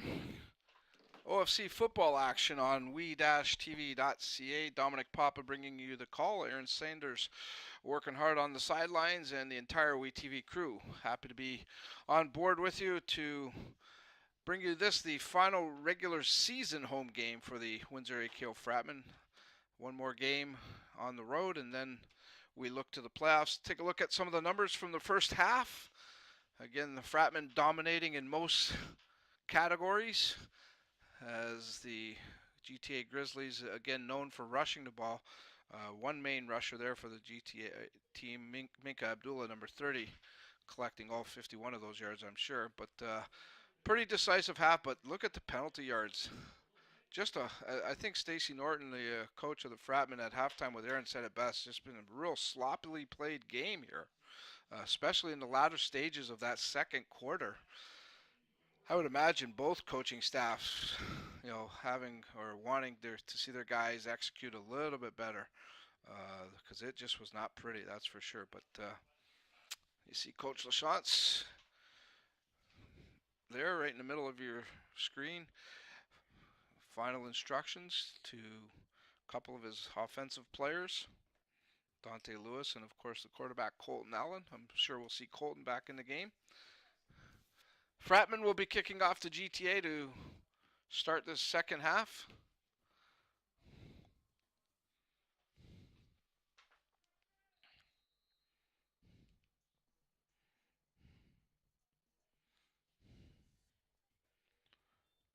And here we go. Taking the kickoff is number 11, Isaiah Small. And he gets out to, looks like about the Grizzlies' 35-yard line. 1st and 10. You can see it's a lot brighter. The sun is out. And the rain has held off here, which is nice. They were calling for showers off and on today. But looks like it's going to hold off for a while longer. Good fall day for football, that's for sure.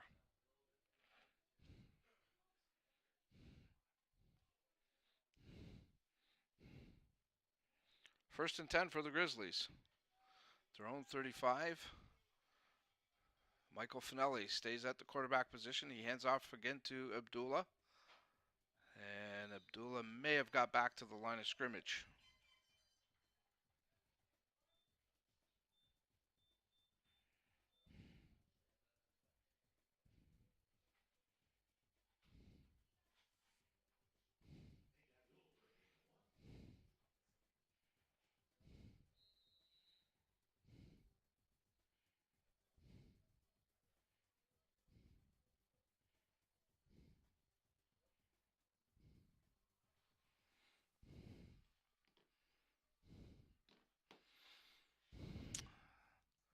Here's Abdullah again.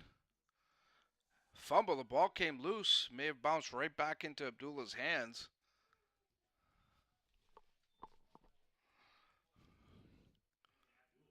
See if we can pick it up here. Abdullah, again, very hard to bring down. There you see the ball coming loose, but it did go right back into Abdullah's hands.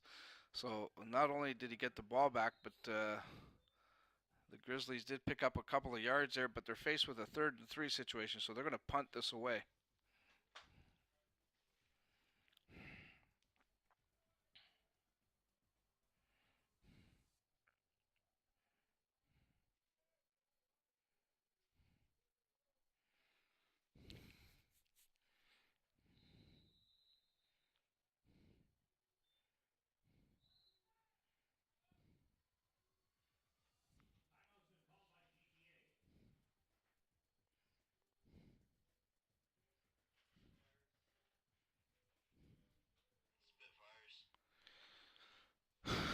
More athletic action in our area. Of course, very busy time of year for sports. The Windsor Spitfires continue play on Thursday, October 4th. The always fun London Knights will be in town, 7:05 p.m. drop of the puck. Good seats are still available, and easy way to purchase them online, in person, or even by phone. They can take care of you. Get out and support the Windsor Spitfires in the 2018-2019 OHL season.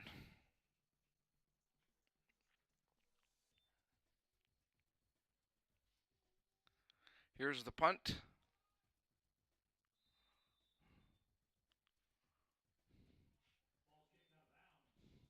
It goes out of bounds. So the Fratmen will take over the ball with good field position to start the first possession of the second half.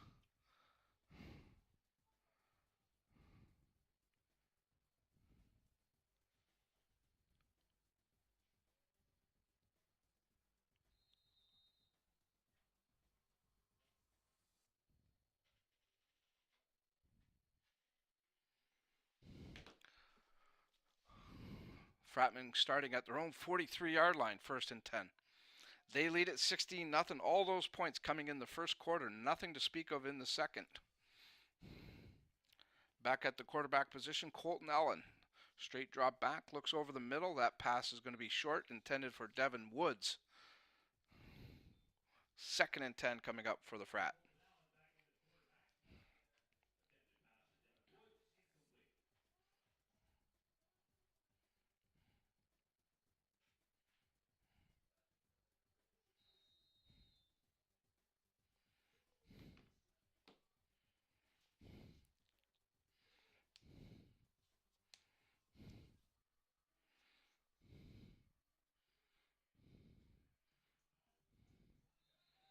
Flag on the play.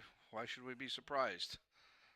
Nothing but flags towards the end of that second quarter. It was terrible. And now we have a flag early on here. So it's going to be against the Fratmen. We'll see what Offside on the offense. Backing it up 5. 2nd down, repeat it. Offensive offside. That'll That'll cost the Fratmen 5, so it'll be 2nd and 15. Ball at the Windsor 38.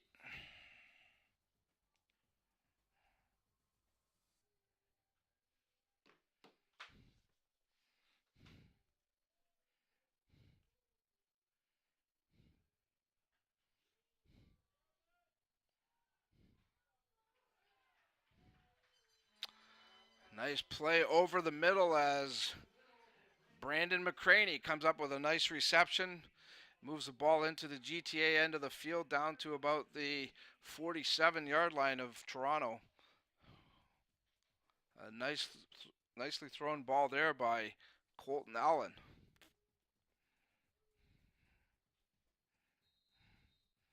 Both Fratmen quarterback looking very solid here today. Pretty good luxury for Coach LaChance to have. If one of them was to go down, he knows he's got a guy that can come in and play. Both of them very capable. Allen trying to fight off the tackle, and he couldn't. As a great effort there again, and that's been their best defensive player right there, Williams Omi, as he comes up with the sack. As he holds on, he wasn't going to be denied.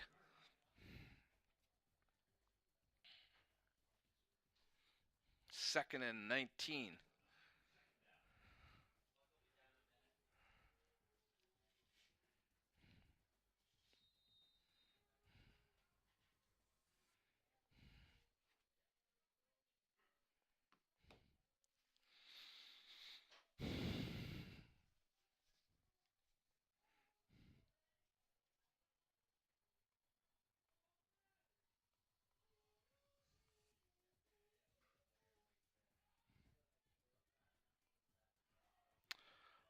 Allen on the run again, but again, what a great effort by number 94 of the Grizzlies. This guy, again, I talk about the athleticism here with this GTA team. Good example right there, Williams Omi, number 94, as he chases down Allen and comes up with another sack. Ball at the Fratmen 52-yard line. It is a third down situation. Fornacero comes into the game for AKO. He'll be punting the ball away.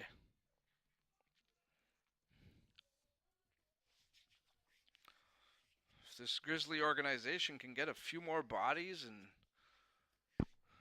continue with some of the players like Omai and Abdullah, boy, oh boy, they could get this thing turned around in a hurry, I'm sure. That punt almost blocked. A short kick. GTA is going to start with excellent field position.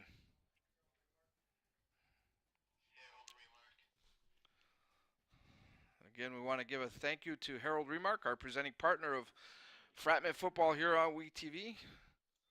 If you have any real estate needs, Harold's your man. You can contact him at Royal LePage Binder Real Estate. Harold, a huge contributor to many athletic teams and groups throughout Windsor and Essex County. Some of the crowd here at Alumni Field, as I'm sure they're happy that the sun has come out.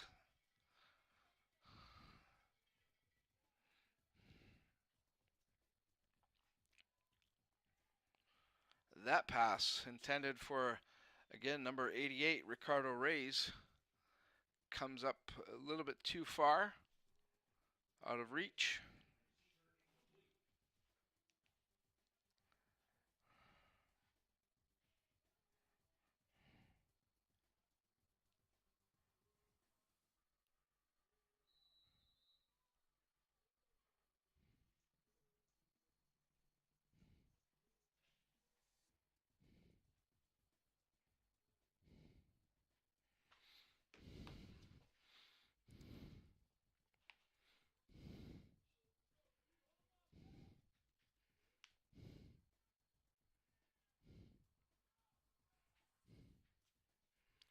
Finelli going to air one out again, looking for Reyes one more time, and that's going to be picked off.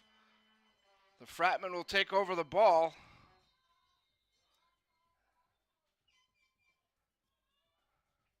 As coverage was excellent. Coming up with the pickoff is Elijah Blythe, number 17 for the Fratmen. As that ball kind of just hung up there, and Blythe got under it. And the Fratmen will try to get the offense going. They'll start this drive at their own 28-yard line, 1st and 10. 8:45 and counting down here in quarter number 3.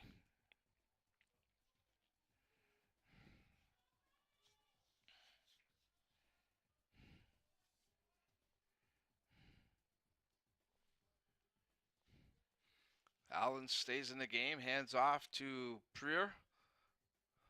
Number 27, Nash Prier.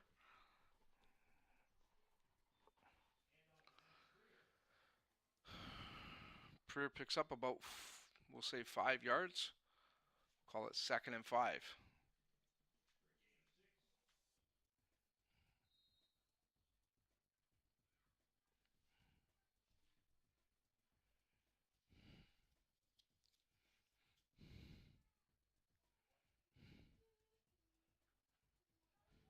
Here's Prier again. And maybe a yard or two there, but he's going to be short of the needed yards for a 1st down. See what Coach LaChance decides here. Looks like he's going to leave the offense in. He wants to keep the ball.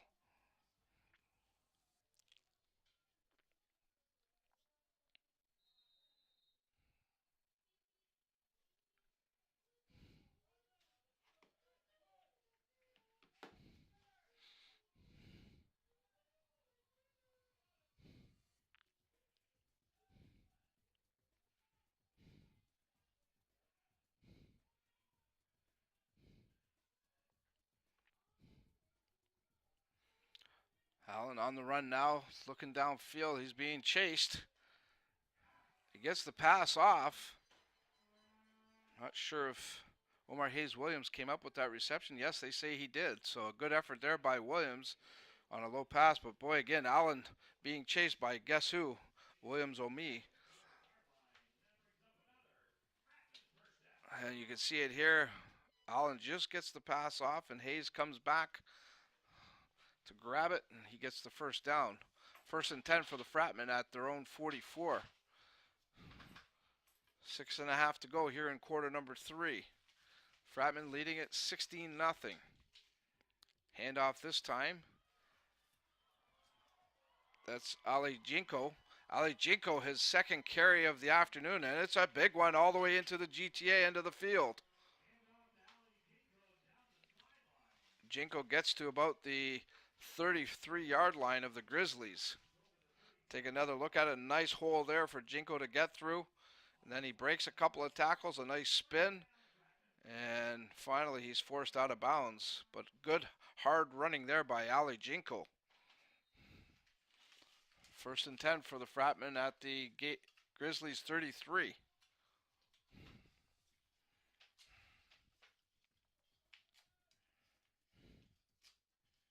Here's Jinko again, and nowhere to go. My, oh my, this guy's been good. Williams O'Mee, number 94, coming up with another tackle. Very impressed with that young man, number 94 of the Grizzlies.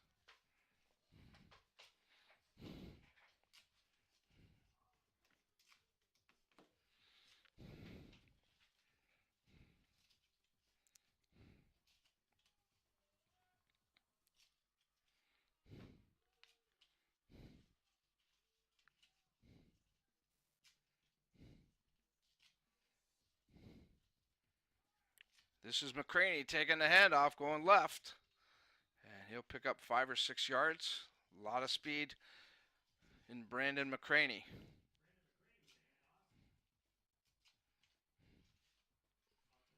Fratmen now on the move as they're down to the GTA 28-yard line.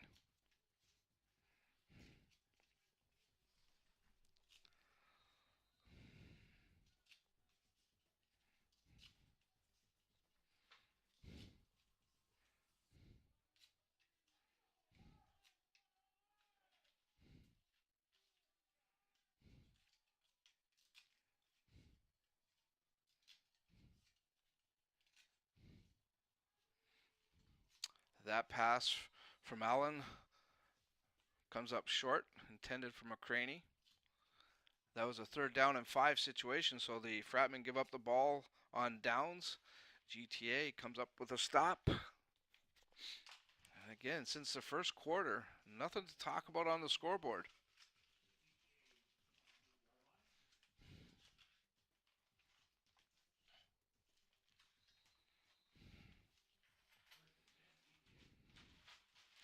So GTA now will try to get something going offensively as they start from their own 28, 1st and 10. Just over 4 minutes to go here in the 3rd quarter.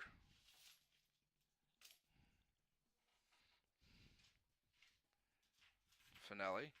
Pitch here to Abdullah. Abdullah puts his head down and gets out to the 30, maybe the 31. Picks up a couple of yards.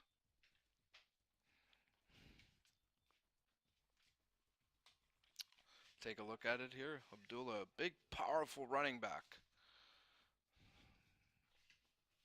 In on the tackle there for the Fratmen, Jordan Krug, number 92.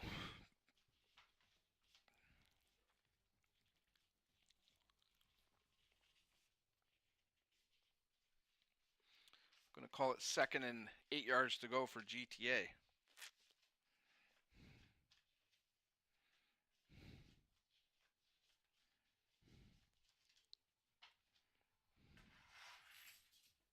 Finelli looking to pass, goes over the middle.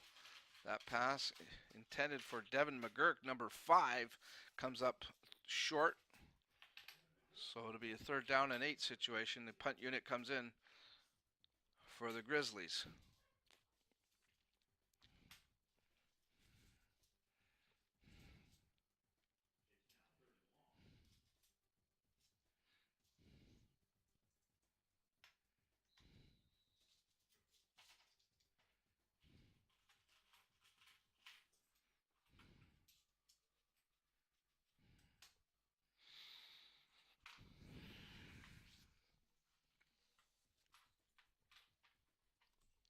Back deep for the Fratmen, looks like number 18 again, Dante Lewis.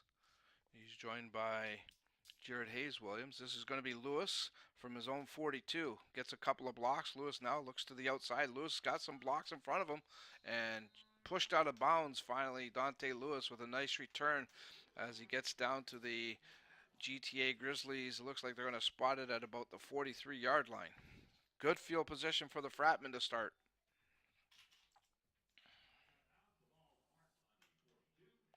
Going to make that the 42-yard line, actually, as we take a look at this return by Lewis. Again, the blocks coming together, and Lewis is off to the races there, and just couldn't get past that one defender and pushed out of bounds. It's been 16-0 since quarter 1.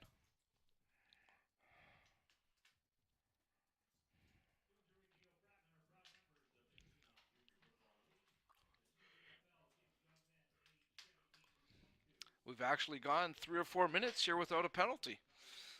Should bite my tongue. But a lot of flags in this game.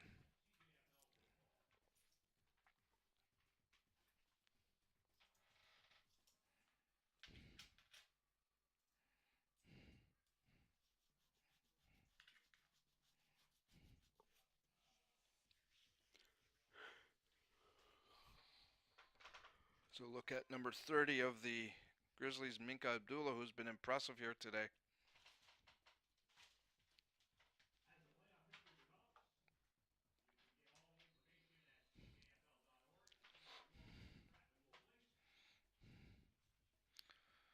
Colton Allen and the Fratmen offense set to go here. 2.5 minutes remaining here in the 3rd quarter. Allen looking to the right, looking for number 15. That's Jared Hayes Williams. And again, this young man is so impressive. He comes back to grab it, fighting off the defender. A huge 1st down for the Fratmen. Allen airs it out, and he gets the ball just in the neighborhood, and that's where Williams says, I'll take care of things from there, and he does indeed, as he gets the Fratmen a 1st and 10 at the GTA 12-yard line.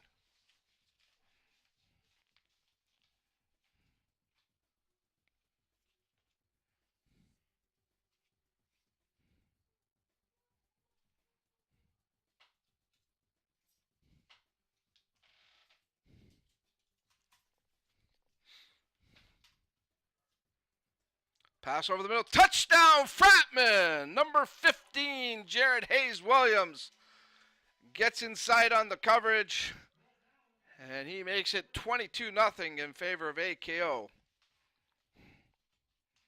Our first score since the first quarter.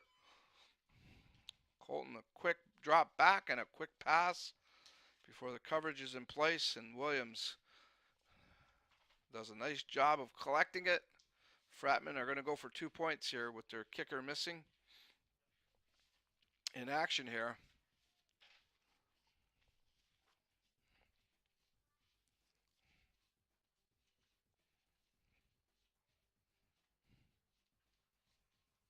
Allen looks again over the middle, and this time he finds number 7, Omar Hayes Williams. That's Williams' second 2-point conversion of the afternoon. Take another look at it. A well-thrown ball, and Williams hangs on nicely. 24-0, the Fratmen lead it. Mike LaChance has to be pleased with what he saw there. 1:34 to go here in the third quarter.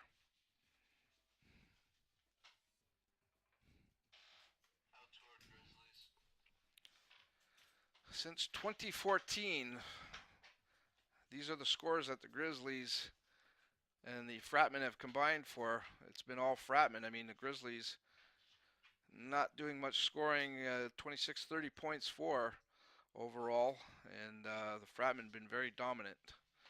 One game in 2014, just a 3-point differential.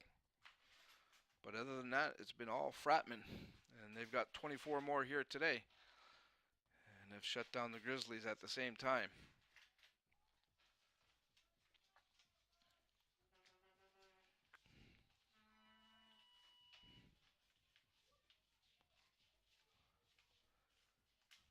Zachary Vial taking care of the kickoff duties there for the Fratmen. And the Grizzlies will now go to the offense with 1:28 remaining in quarter number 3.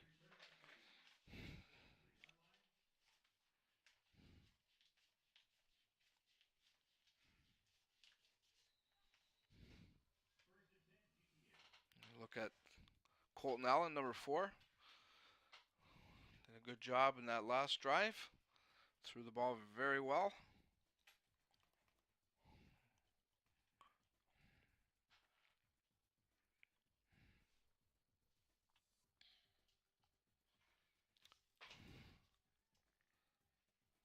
Finelli. Pitch to Abdullah. Abdullah takes a couple of hits, and he's finally taken down. He may have lost a couple of yards there. Tell you what, though, I'll give full marks to Minka Abdullah for his effort, that's for sure. He'll be a tired young man going home on the bus.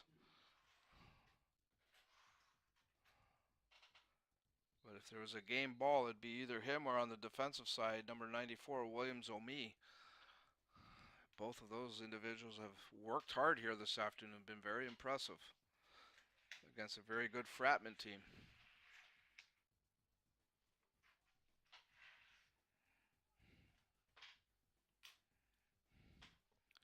Finelli, quick pass, gets it out. That's complete to number 5, Devin McGurk. McGurk picks up about, we'll say 3 yards, 4 yards.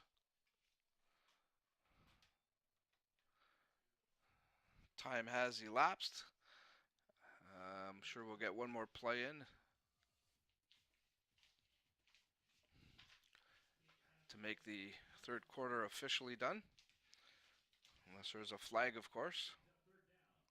Third down situation as the punt unit comes in for the Grizzlies.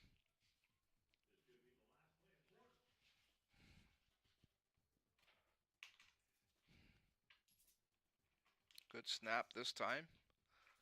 And again, angling it out to the outside. Not giving the Fratmen any type of run back.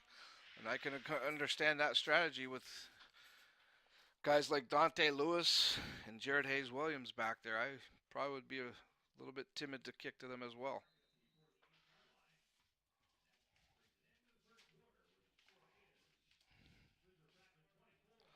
So 3 quarters is in the books. The Fratmen lead it 24-0 over the GTA Grizzlies. We're going to take a quick timeout. When we come back, the call of the fourth quarter. This is OFC football on WeTV. I learn by doing.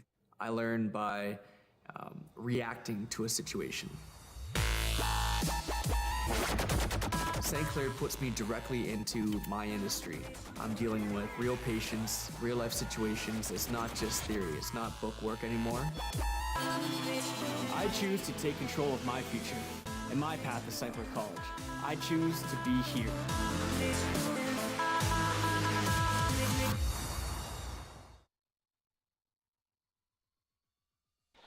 Third quarter just underway here at Alumni Field as the Fratmen took over the ball, 1st and 10 at their own 48. We do have flags on the play. As you can see, there's laundry all over the field.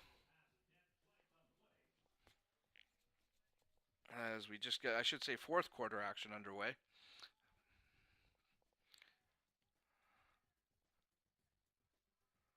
That ball was dropped. That pass was incomplete. There's a penalty right there. I'm sure that's going to be a face mask call. Let's see what referee Bruce Carter tells us here.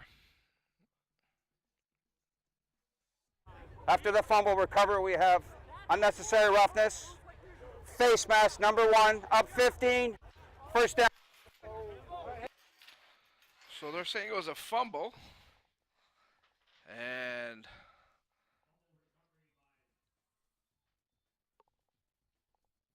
it looks like the Grizzlies are going to take over the ball, and they are, after the penalty has been counted off, in their best field position of the day, actually, at the Fratmen 13-yard line, 1st and 10 for the Grizzlies, just early here in the fourth quarter.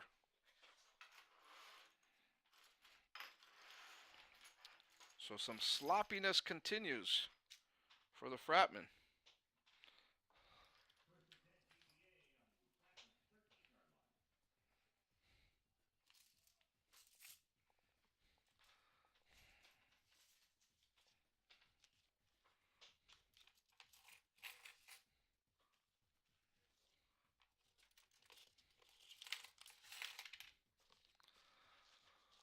So the Grizzlies will try to find the end zone here as they have great field position.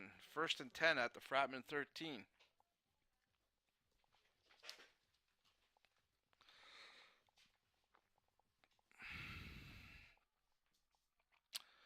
Finelli pitches. It looks like this is number 11, Isaiah Small, and he's tackled by number 20. That's Delmas Lynch. Take a look at it here. Small trying to get to the outside. Good block there.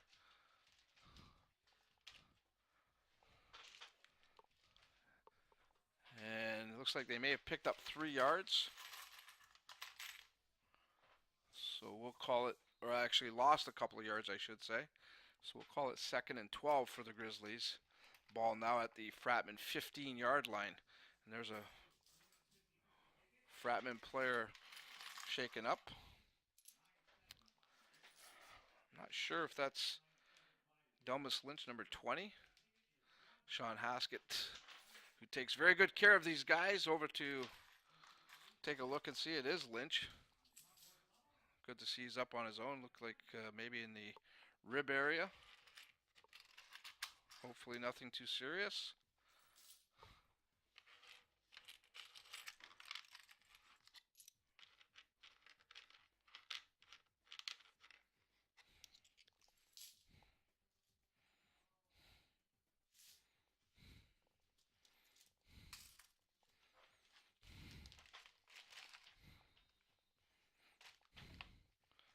Second and 15 now here. 2nd and 12, I should say, for the Grizzlies. Finelli pitches. This is number 41, Steve Julian, his first touch, and it's not a good one, as Julian will lose some big yards. A couple of Fratmen combining there to take care of business, one of them being Jalen Butcher, number 2. Butcher gets the good wrap on him. Also, number 55, Alex Valahora, who's been very active here today and had a strong game up to this point, helping out with the tackle there.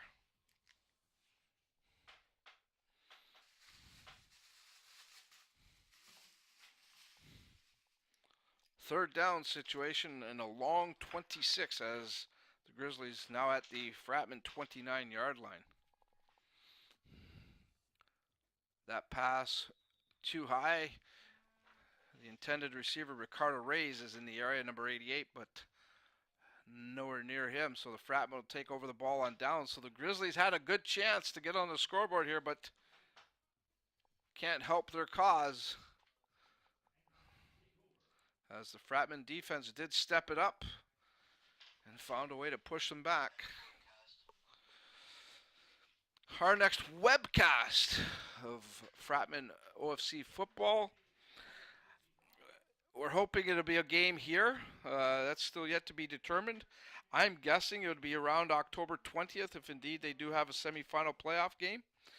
It will be a semifinal game, and even their opponent is yet to be determined. If things go according to the schedule and what we think can happen, it'll be against London, and it'll be here at Alumni Field. But London may have something to say about that, as Nash Preer comes up with a huge run here for AKO.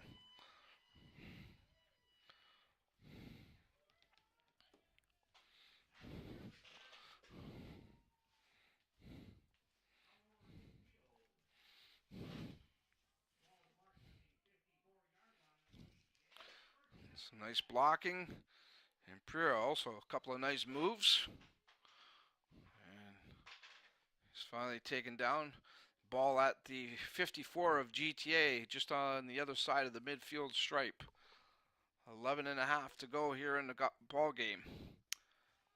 This is the big fullback, running back, Andrew Allen, number 39, and he barrels his way down inside the 30. Or right at the 30, they mark it. That's another Fratmen first down. This is where we talked at the top of the broadcast, Aaron Sanders and myself, talking about GTA. They don't have a lot of bodies. You can even see the players on the side, the bench there. They're all sitting down. They're all pretty tired, I'm sure. And this is where it might catch up to them, where they get worn down a little bit, as they are starting to show a little wear and tear here.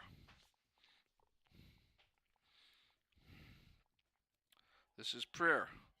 Makes a nice move. He'll pick up about 7 yards, we'll say.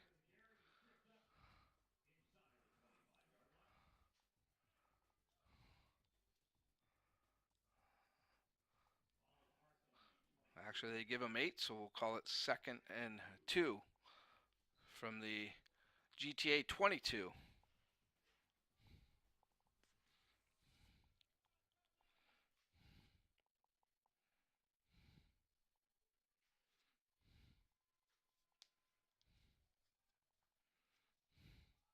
This is Preer again. He has the first down and then plenty to spare. Preer inside the 5. Preer still up, battling, trying to get to the end zone, and the Grizzlies able to hold him off, but that ball will be marked at about the 1-yard line. 1st and goal for the Fratmen as they look to increase their lead here.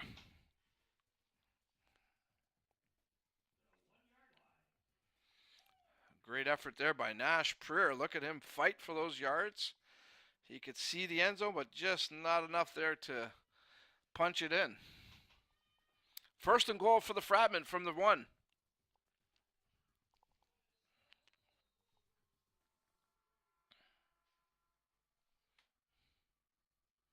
Preer gets the job done. Touchdown, Fratmen. Nash Preer, who did a lot of work on that drive, gets the ball and drives it home. That makes it Windsor AKO 30. The GTA Grizzlies, no score. Take another look at it. Preer goes to the left side and is able to get over the goal line.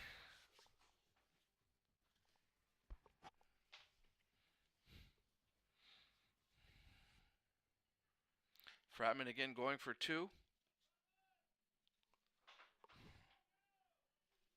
Mayu gets the pass off, but it goes incomplete. Maybe a little indecision. Looked like Mayu was going to run it himself at one point. Pulled up and didn't get the pass off that he wanted for sure.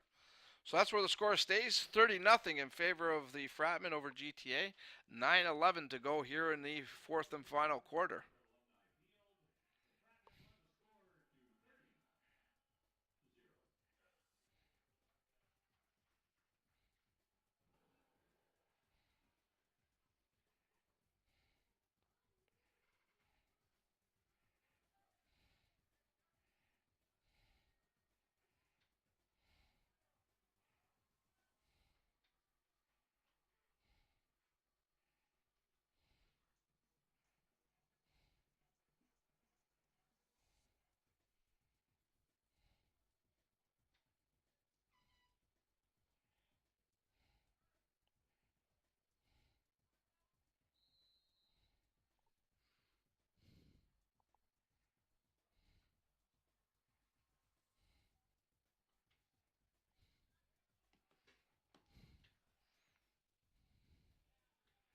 That kickoff taken by Isaiah Small, and he manages to hold on. No run back there. As the Fratmen downfield coverage very solid. GTA will start this offensive series at their own 28-yard line. I think they'd like to just try to get on the scoreboard. Try to crack that goose egg. But they are starting to look like a tired bunch. GTA again, not nearly enough bodies, unfortunately. The bodies they have are very good. We work very hard. There's some young men to build a good solid base with here with this GTA squad. But the Fratmen, too deep, too talented for sure. That time in on the tackle, number 5, Anthony Garib. After that carry. 2nd down and 7 for the Grizzlies, as we'll give them 3 yards there.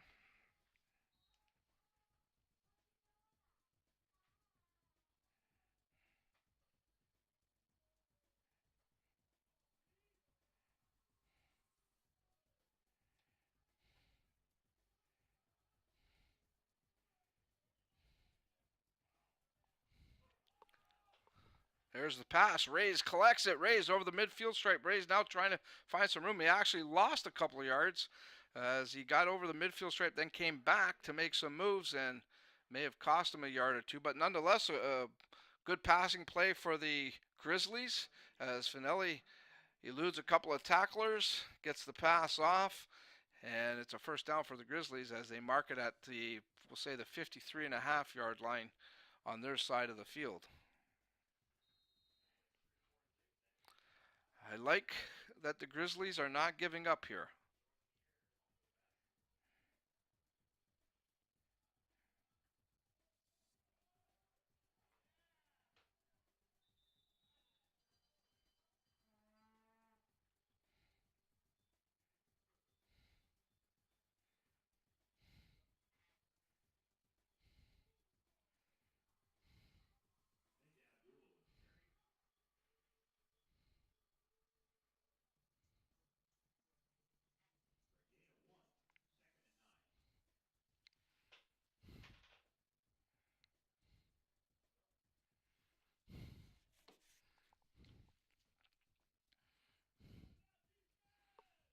Second and 9 for the Grizzlies. After collecting 1 that first play. Finelli going to go pass again. I like the fact that they're passing in. Oh my, that ball should have been intercepted. Finelli feeling some relief there as that pass right into the hands of Matt O'Neill, number 42. Take a look at it here. O'Neill couldn't haul it in, or else could have been a pick 6 there. A lot of real estate ahead of O'Neill there. Grizzlies drive comes up to a halt as the Fratmen defense steps it up. GTA will now punt. And as they've been doing most of the game, angling it off to the side here. Not giving Dante Lewis or Jared Hayes-Williams a chance to run anything back. And again, they're going to angle it to the right. Lewis may have a play on it this time, though, and he does. He collects it at his own 15. Lewis gets a couple of blocks, now goes right, trying to get to the outside. Lewis turns it upfield. Lewis still up on his feet, fumbles the ball. The Grizzlies may have it. There is a flag on the play. Looks like the Grizzlies have come up with the fumble, though. We'll see what the flag is all about.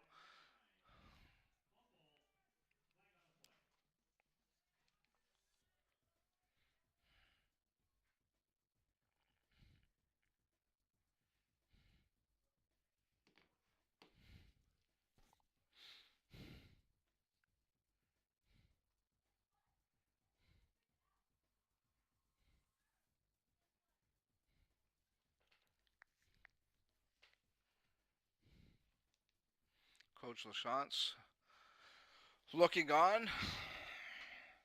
Not overly concerned, but certainly I think he was hoping for overall probably just a better performance overall. Now Coach After LaChance's reception, not very happy. backing it up, 15 after the fumble, first down. So they're saying after the fumble, Coach LaChance not at all happy with that call from referee Bruce Carter. Flags, flags, flags all afternoon. Way too many penalties.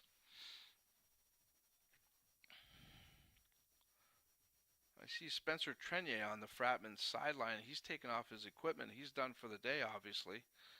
Hopefully nothing serious there. The Fratmen can ill afford to lose him, that's for sure. So the penalty is against GTA unnecessary roughing, but they did recover the fumble. So they take over the ball with just over 5.5 to go here. Finelli going to the air again, looking downfield, and Rays had a shot at it, couldn't collect it though. So we talked about GTA maybe being a little more creative, and they are indeed throwing the ball more today than I've ever seen. Usually it's a run attack, and they've put the ball up though.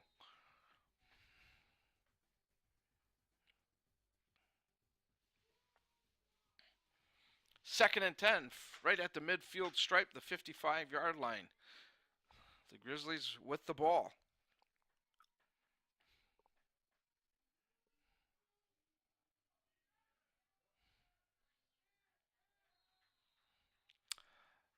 Nothing doing there as Jacob Kronmiller comes up with the tackle for the Fratmen. Right at the line of scrimmage. Third down and 10 for the Grizzlies. And the punt unit comes in.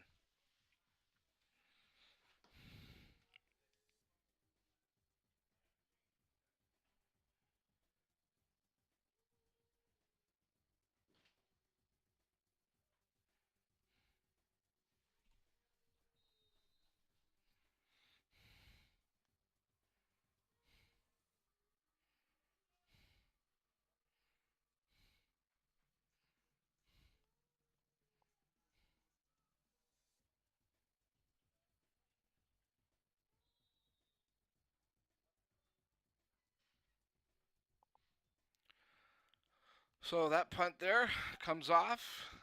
I don't see any flags, which I'm looking for on every play now, but good to see there's no flags. Fratmen will take over the ball at their own 35-yard line with just over 4 minutes to go in this one. The Fratmen will improve to 5-2. There's Spencer Trenier getting the ice pack on the shoulder. Sean Haskett taking care of him. And again, Spencer, one of those guys that, boy oh boy, you can't lose him. He is such a tough player and one of the best defensive backs, I think, in all of Canada at the junior level for sure. He's a gamer. Mayu going to air one out, looking downfield. That one intended for, I believe it was Elijah Blythe, number 17.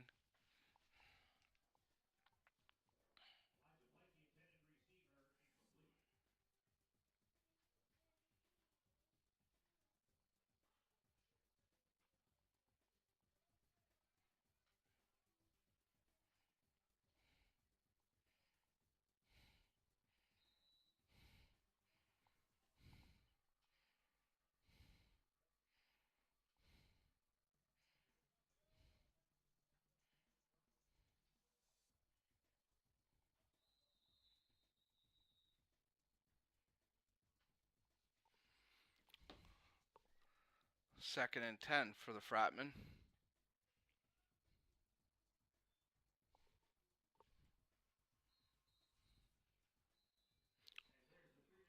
Actually, they've just given the 3-minute warning. It's actually 3rd down and 6, I should say, after that last play.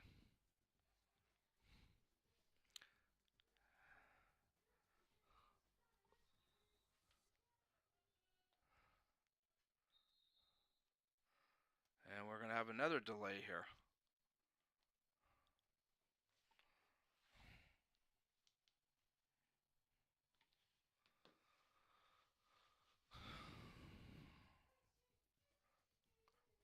Official Corey Cousins was concerned.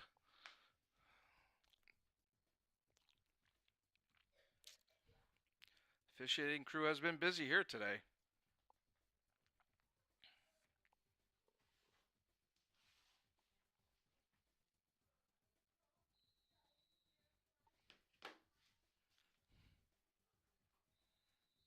Flag on the play. Again, this was just before the snap. More flags.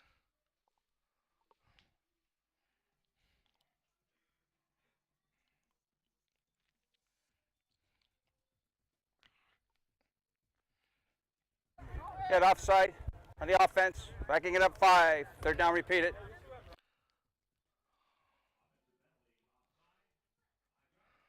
So Fornacero comes into the game now. He'll punt. The offside call against the Fratmen.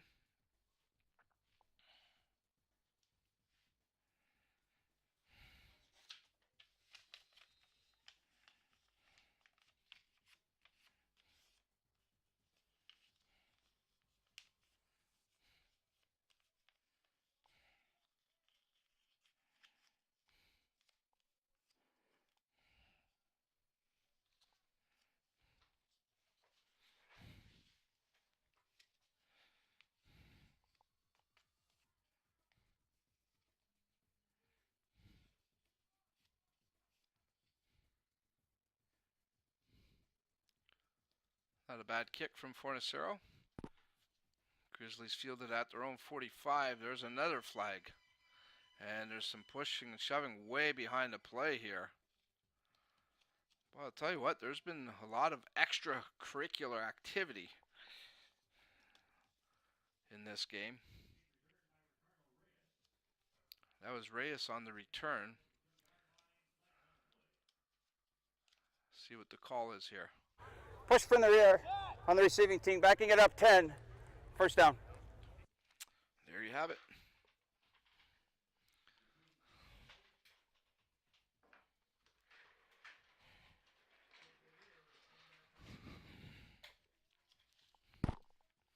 So that'll back it up some. And the Grizzlies will start at their own 34-yard line, 1st and 10. There you see how much time left. It's under 1:40 to go here. After the game, we'll get post-game reaction with Aaron Sanders. He'll talk to head coach Mike LaChance, and we will send you off for the night. Don't forget to check out we-tv.ca on an everyday basis. See what's going on there. We got some really exciting stuff coming up in the next few weeks, including St. Clair College athletics. We are also putting together, you saw the piece with Rob Miller. We're going to be doing some work through it with the election coming up. We will be talking to all 5 of the mayoral candidates. Rob Miller will be interviewing them one-on-one. That'll start airing on October 9th. Each candidate, you can see what their platforms are all about, what they bring to the table. Maybe it'll help you make your decision as to where you want to place your vote on October 22nd. But very excited to have Rob Miller helping us out with that. And of course, again, like I say, just check out WeTV every day. There's something fresh there all the time. And we're certainly proud and excited to be a part of the Windsor and Essex County community. Another flag. And this one's going to be offside against the Fratmen. Looked like number 42, Matt O'Neill, was a little bit anxious there. And the clock winding down. Final seconds ticking off.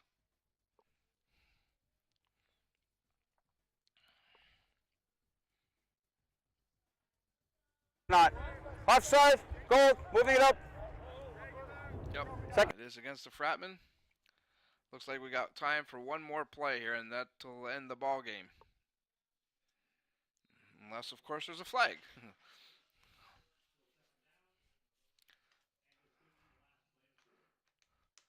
Fratmen will win this one, 30-0, and they will prepare for London next week. The Beefeaters on the road to close out their regular season schedule.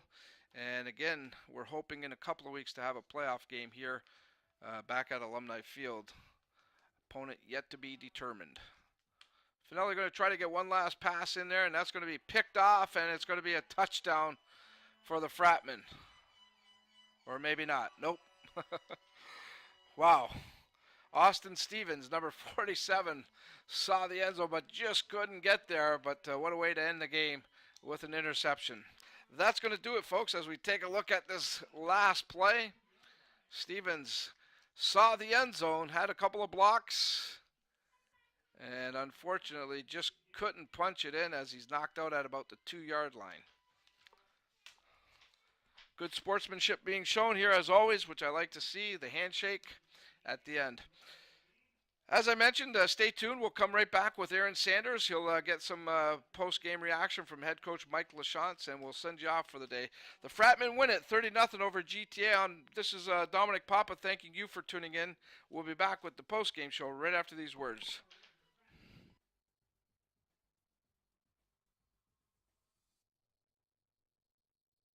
Windsor started a tradition way back of giving us great barbecue north of the border, and you can taste that tradition when you come to Tommy's Barbecue. Dive into Tommy's rotisserie-style ribs and chicken, along with the crinkle-cut fries, coleslaw, and the original hot and sweet sauces. Plus all those amazing desserts like Black Forest cake and strawberry cheesecake. Taste the tradition and so much more at Tommy's Barbecue, 999 Erie Street East. See you there, Windsor. Hi, I'm Rob Miller, and I'm happy to be back with you talking Windsor politics. I'll be conducting 5 one-on-one interviews with the 5 candidates battling for the mayor's chair in Windsor. I will be asking the questions that you want answered. You can watch each interview exclusively on WeTV starting on Tuesday, October 9th. It's We Politics with Rob Miller on WeTV. Be sure to watch it. Hi everybody, this is Tina Brigley, host of In and Out of Your Mind with Tina Brigley on WeTV. Join me and my guests while we explore ways to get out of your mind and into your life. Join us each and every week for a new show. Come see me here on WeTV. We is the premier video streaming production company in southwestern Ontario. We are We Digital. We are busy. I mean really busy. We Digital is now recruiting hardworking, creative team players to try out for our team. Camera operators, audio specialists, web and social media geeks, hosts, media students, and some that just want to learn the ropes. Send us a resume, a demo reel with your best work, along with a cover letter that will snag an interview with our producers. Streaming is the future. Come and be part of what's next.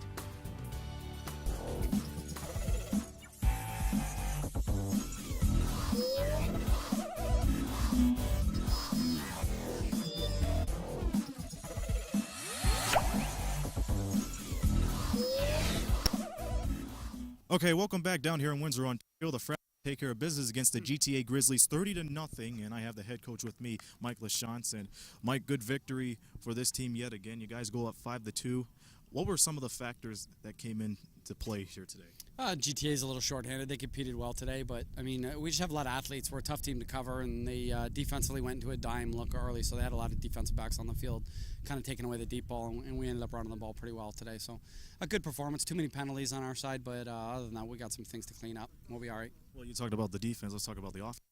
for a quick minute. Without your kicker, you guys were able to take care of business, especially convert on some two-point conversions there. So you got to be pleased with the effort there. Yeah, they say everything happens for a reason, and Andrew, he's not serious. He's just a little nicked up, and we didn't have him go today, and it gave us a chance to work on our two-point stuff. And we probably punted more than I thought we would have to, but Dante Fornasario did a good job punting. So, you know what? It's a team game, next man up mentality. So. Big game next weekend on the road against the London Beefeater. What's going to be the bottom line there? Well, you know what? It's home field advantage is on the line, so London's going to be jacked up. They got us at home. We put it on them last time we played, so I think they feel they have something to prove to everybody. And they've been on a roll. They're playing really well right now, so it's going to be a big test for us. We got to step up.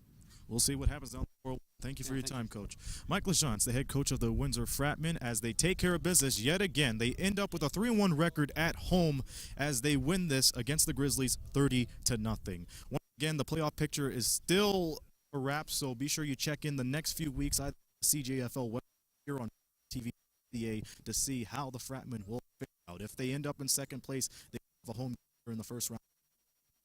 We will find out how everything prospers out in the final leg of the CJFL season. But once again, we thank you for tuning in. On behalf of the whole crew here, Dominic Papa, this be Aaron Sanders saying so long from the Rose City.